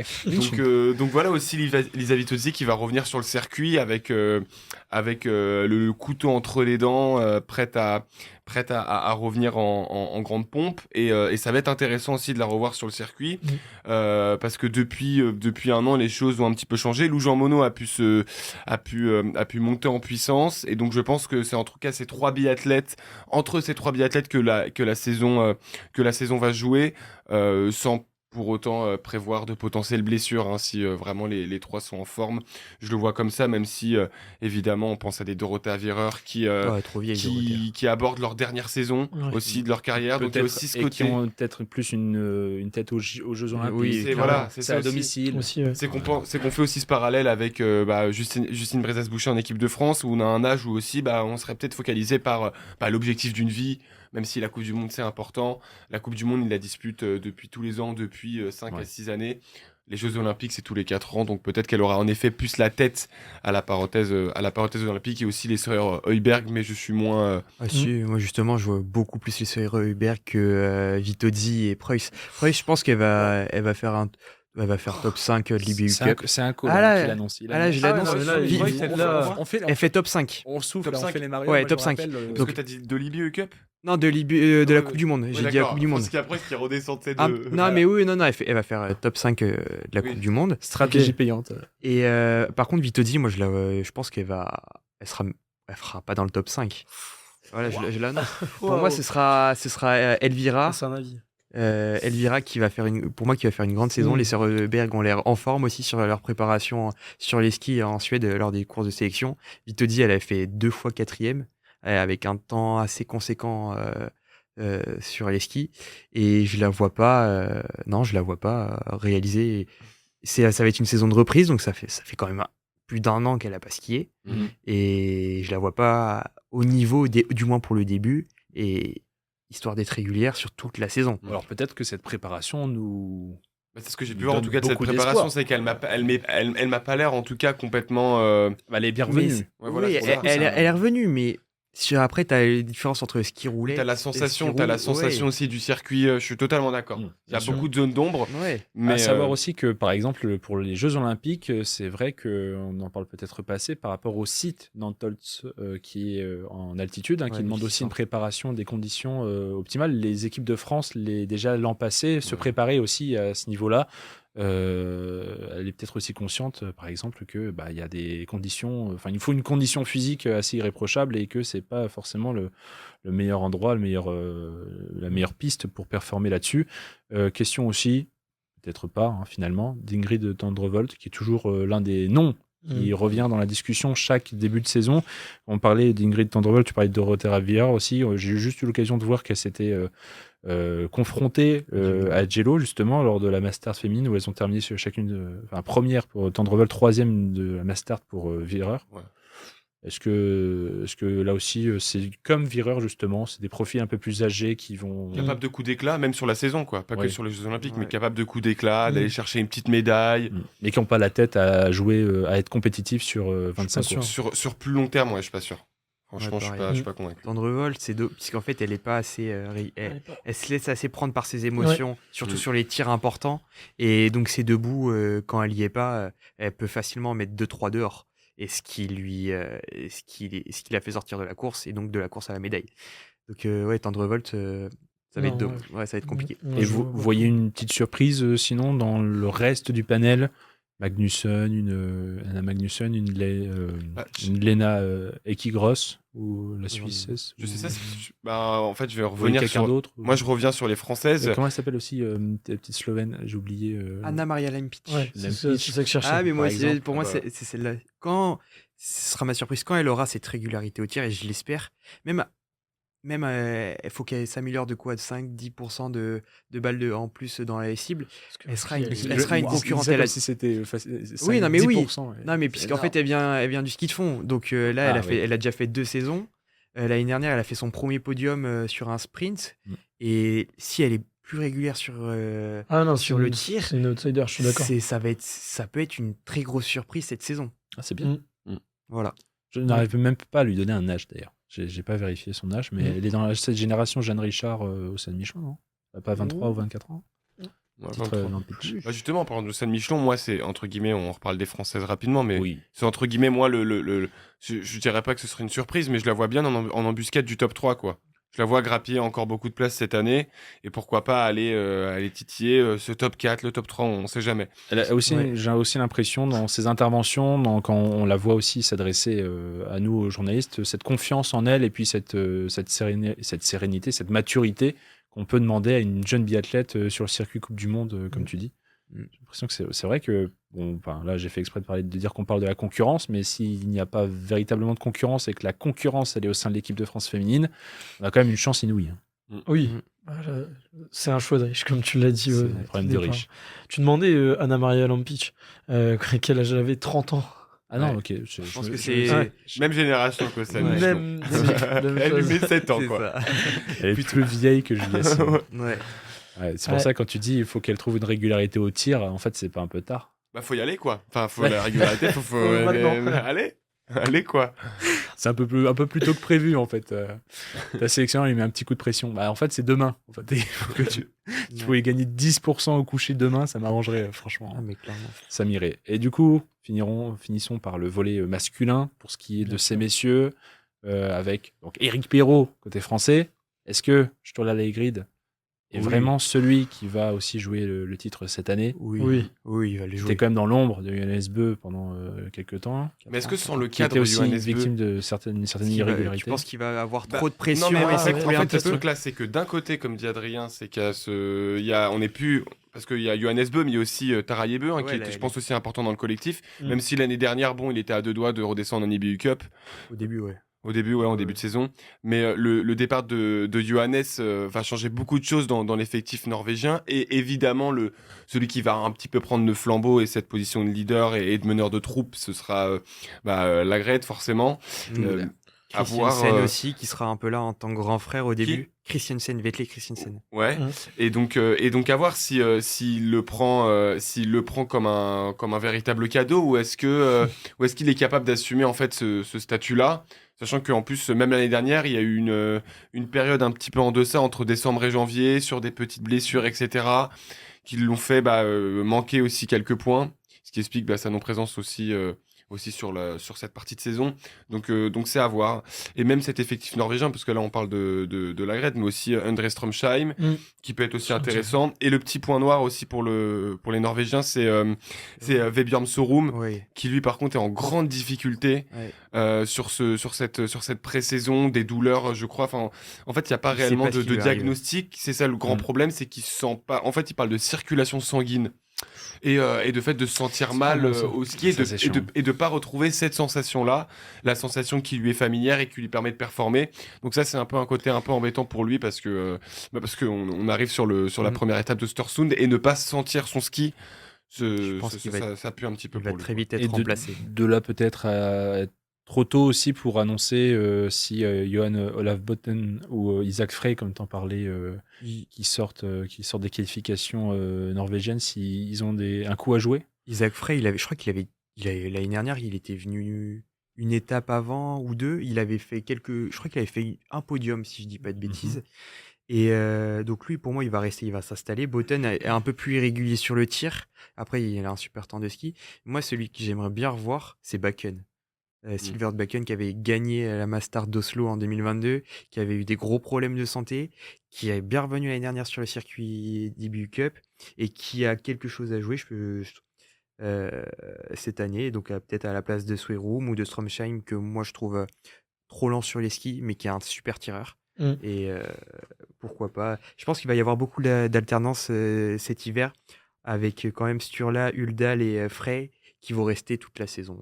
Voilà. Oui, parce que par exemple, on l'a pas explicitement dit, mais pour rappel, depuis la fin de saison dernière, les frères Beu ont décidé de prendre leur retraite. Johannes Beu, le titan Johannes Beu et son aîné Tarier Beu, qui ont finalement pris leur retraite, alors que Johannes, dans un premier temps, avait annoncé plutôt courir jusque 2026 aux Jeux Olympiques.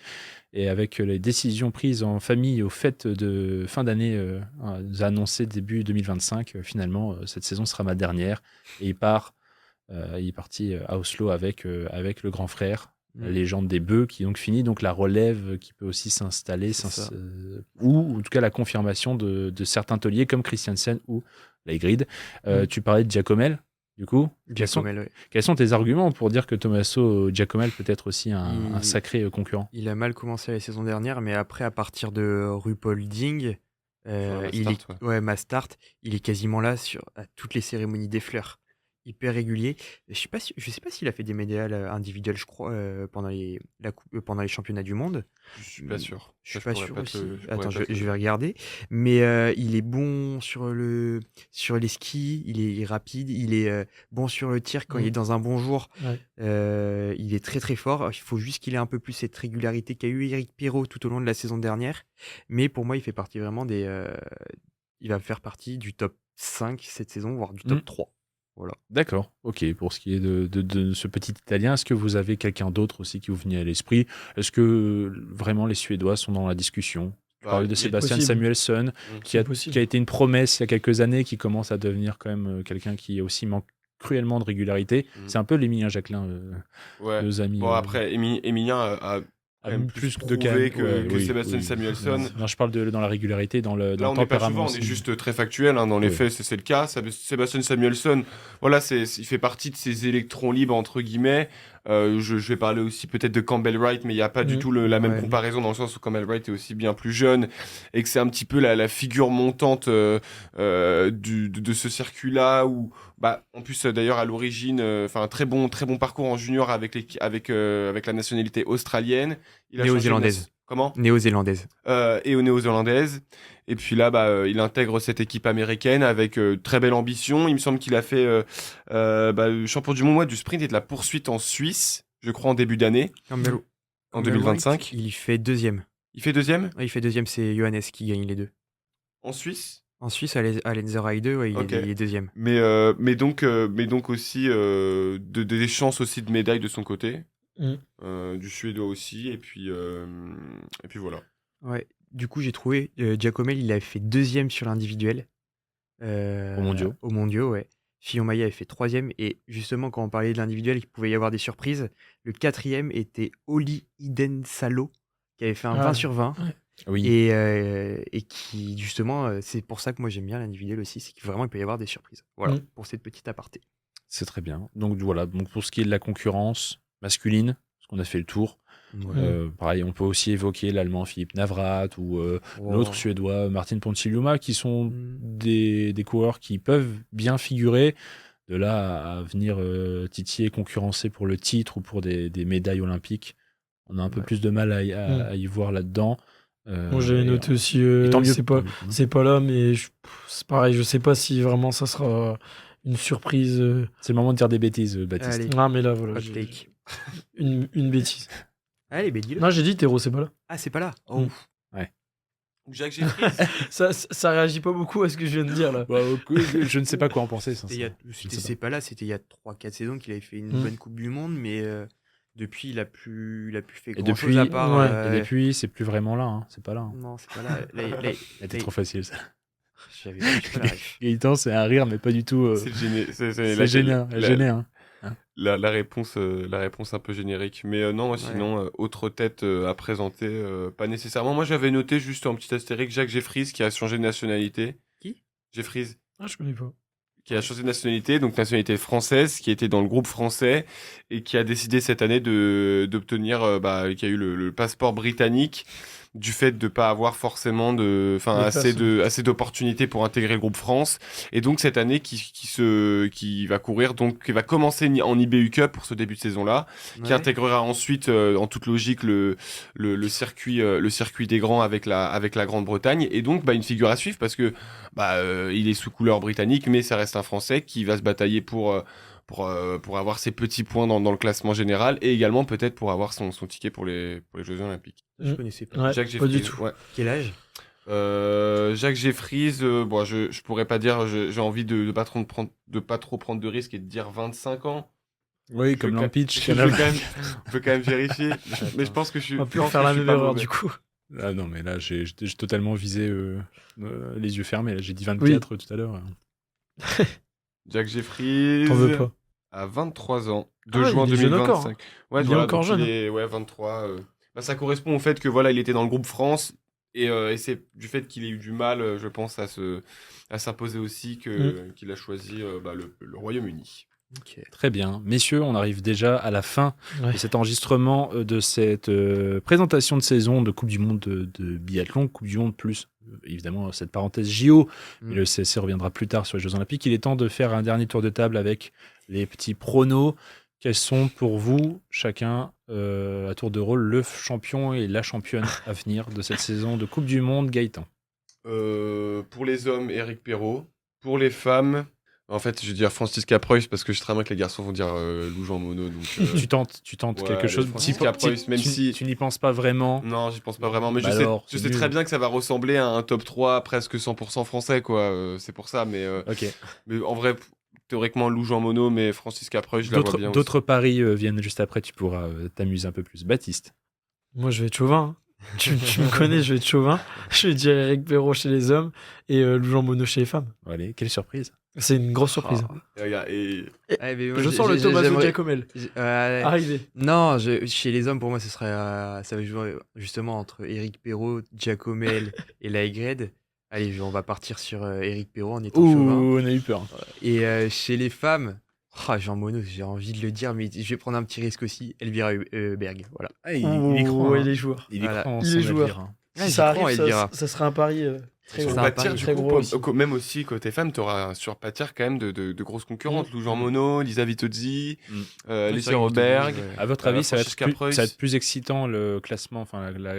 la course Femme. féminine ou Ah, bah, Ouais, largement. je pense aussi. Largement. Ça va être cool. C'était dans le doute, Ouais. mais oui, effectivement, il y a une telle densité, un tel panel avec des taulières, des jeunes visages et puis des confirmés C'est ça. dans le lot que c'est Et- pas mal.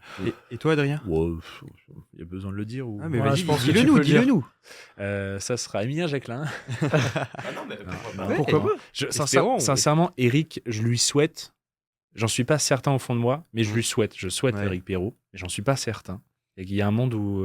Il n'y a aucune où- certitude dans tous les cas. Non, mais- De toute façon, On Non, peut être Bien sûr à sûr, 100%. bien sûr. Mais même moi, je suis pas spécialement convaincu en disant Eric Perrault.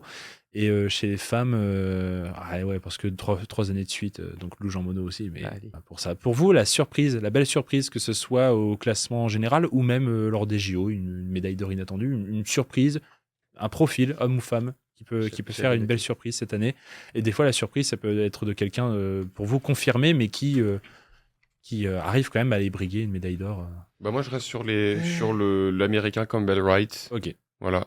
Peut-être. ça va être la belle surprise. Ouais. Chez les femmes, moi j'en ai une, c'est Janina Etich-Walls qui va revenir de grosse après un an d'interruption puisqu'elle était enceinte.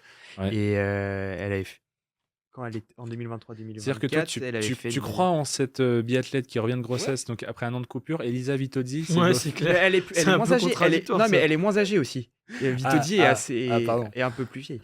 Mais non, moi j'y crois. Elle a été assez rapide sur les skis, mais Ok. voilà. Ça marche. Et plutôt de manière générale sur une étape de Coupe du Monde ou Non, Au au JO, elle peut. Au JO. Au JO, Waouh, un waouh. coup. Ah, c'est une belle, Ah ouais, là, belle c'est surprise. une alors. belle surprise. Là. On prend la taille qui va nous la ressortir au visage en février. Vous avez dit quoi, C'est clair. Baptiste? J'ai dit quoi Moi, je vais ressortir quelqu'un qu'on a dit tout à l'heure chez les femmes, Anna Maria Olympique, mais là pour une étape de Coupe du Monde, pas pour les JO ni le gros globe, mais je la vois bien aller chercher une victoire cette saison. Voilà. Une victoire qui peut être même un beau week-end. Hein, Oui, un bon week-end, enchaînement voilà. sprint-poursuite C'est ça. ou poursuite mass start, on ne sait pas. Mais On verra. D'accord. Ok, c'est sympa. Et toi? Sympa. J'aurais bien dit surprise. Pour moi, surprise, ça peut être Jacqueline qui va chercher une médaille d'or au JO. Possible. Il se dit peut-être qu'il se dit que ça sert à rien de s'aligner à fond sur 4 courses. Il peut se foirer au sprint et dire que la poursuite c'est pas pour lui, mais il peut. Sur Après, la quelle course poursuite. potentiellement c'est un visuel. Eh ben, il est capable sur un individuel où il est dans sa bulle, il est tout seul, il fait un 20 sur 20 au tir et Ouais, les dieux s'alignent et il décroche. C'est possible. C'est vrai que quand même. Ça serait une surprise. Non, parce que, pas vraiment, parce qu'en vérité, Bah, quand il est dans sa bulle, Emilien Jacquelin, sur les skis, il est capable de. En fait, déjà sur les skis, c'est, je pense, un des meilleurs du Oui, circuit. cette hein. année, ce sera le meilleur. Ouais, du il y a circuit. toujours. Ah oui, bah, Je veux maintenant, dire, ouais. parce que t'as plus Johannes. Ouais, mais pas si même avec gros- Johannes, il avait l'air de dire aussi l'année dernière, le seul entre guillemets qui peut me concurrencer sur les skis, c'est Emilien. Ah, mais Ouais. l'avantage, Ah, c'est que Jacqueline, c'est vrai. depuis 5-6 ans, il est encensé par tous les meilleurs biathlètes qui le côtoient, qui le croisent. Ils savent qu'il a il a les compétences, il a le niveau du meilleur oui, biathlète oui. du monde. Oui, bien sûr. Mais juste au moment de prouver chaque jour, ça devient compliqué de forcément enchaîner les performances. Il a pas, peut-être pas. Il lui manque cette patte-là Bah, quoi, c'est- dans son ADN. C'est Jacqueline, lors d'un dernier tour à Antols en 2020, lors de la Coupe du Monde, qui avait coiffé Johannes au poteau et qui avait fini par s'imposer sur la poursuite. Ouais. Ah, c'est sûr. C'était- Il l'avait attaqué sur un. Ouais, sur la montée, je tu me sais, sur le rappelle exactement. pont. Il l'avait attaqué sur 2-3 petites foulées. Ouais. Il l'a mangé Il a des bonnes total. c'est ça. Aussi. Donc, Ouais. Et puis t'as l'image où tu les vois monter, et en fait comme la télé écrase beaucoup Ouais. l'image, tu Ouais. te dis bon ok il attaque, et puis en fait quand tu passes sur le Sur un côté plan tu vois qu'en large, fait ouais. il lui a mis 3-4 mètres et qu'il est en train de lui C'est reprendre. fini. En plan, C'est fini. en plan latéral, là, tu Ouais. vois, la puissance qu'il est capable de décupler, notamment en montée, hein. c'est clair. C'est pas mal. Et chez les femmes, dans le fond, Vitozzi, ça peut être quand même une surprise. Oui. Pas au JO, Mm. par contre, à cause de ces conditions dont je parlais, d'altitude, de préparation physique.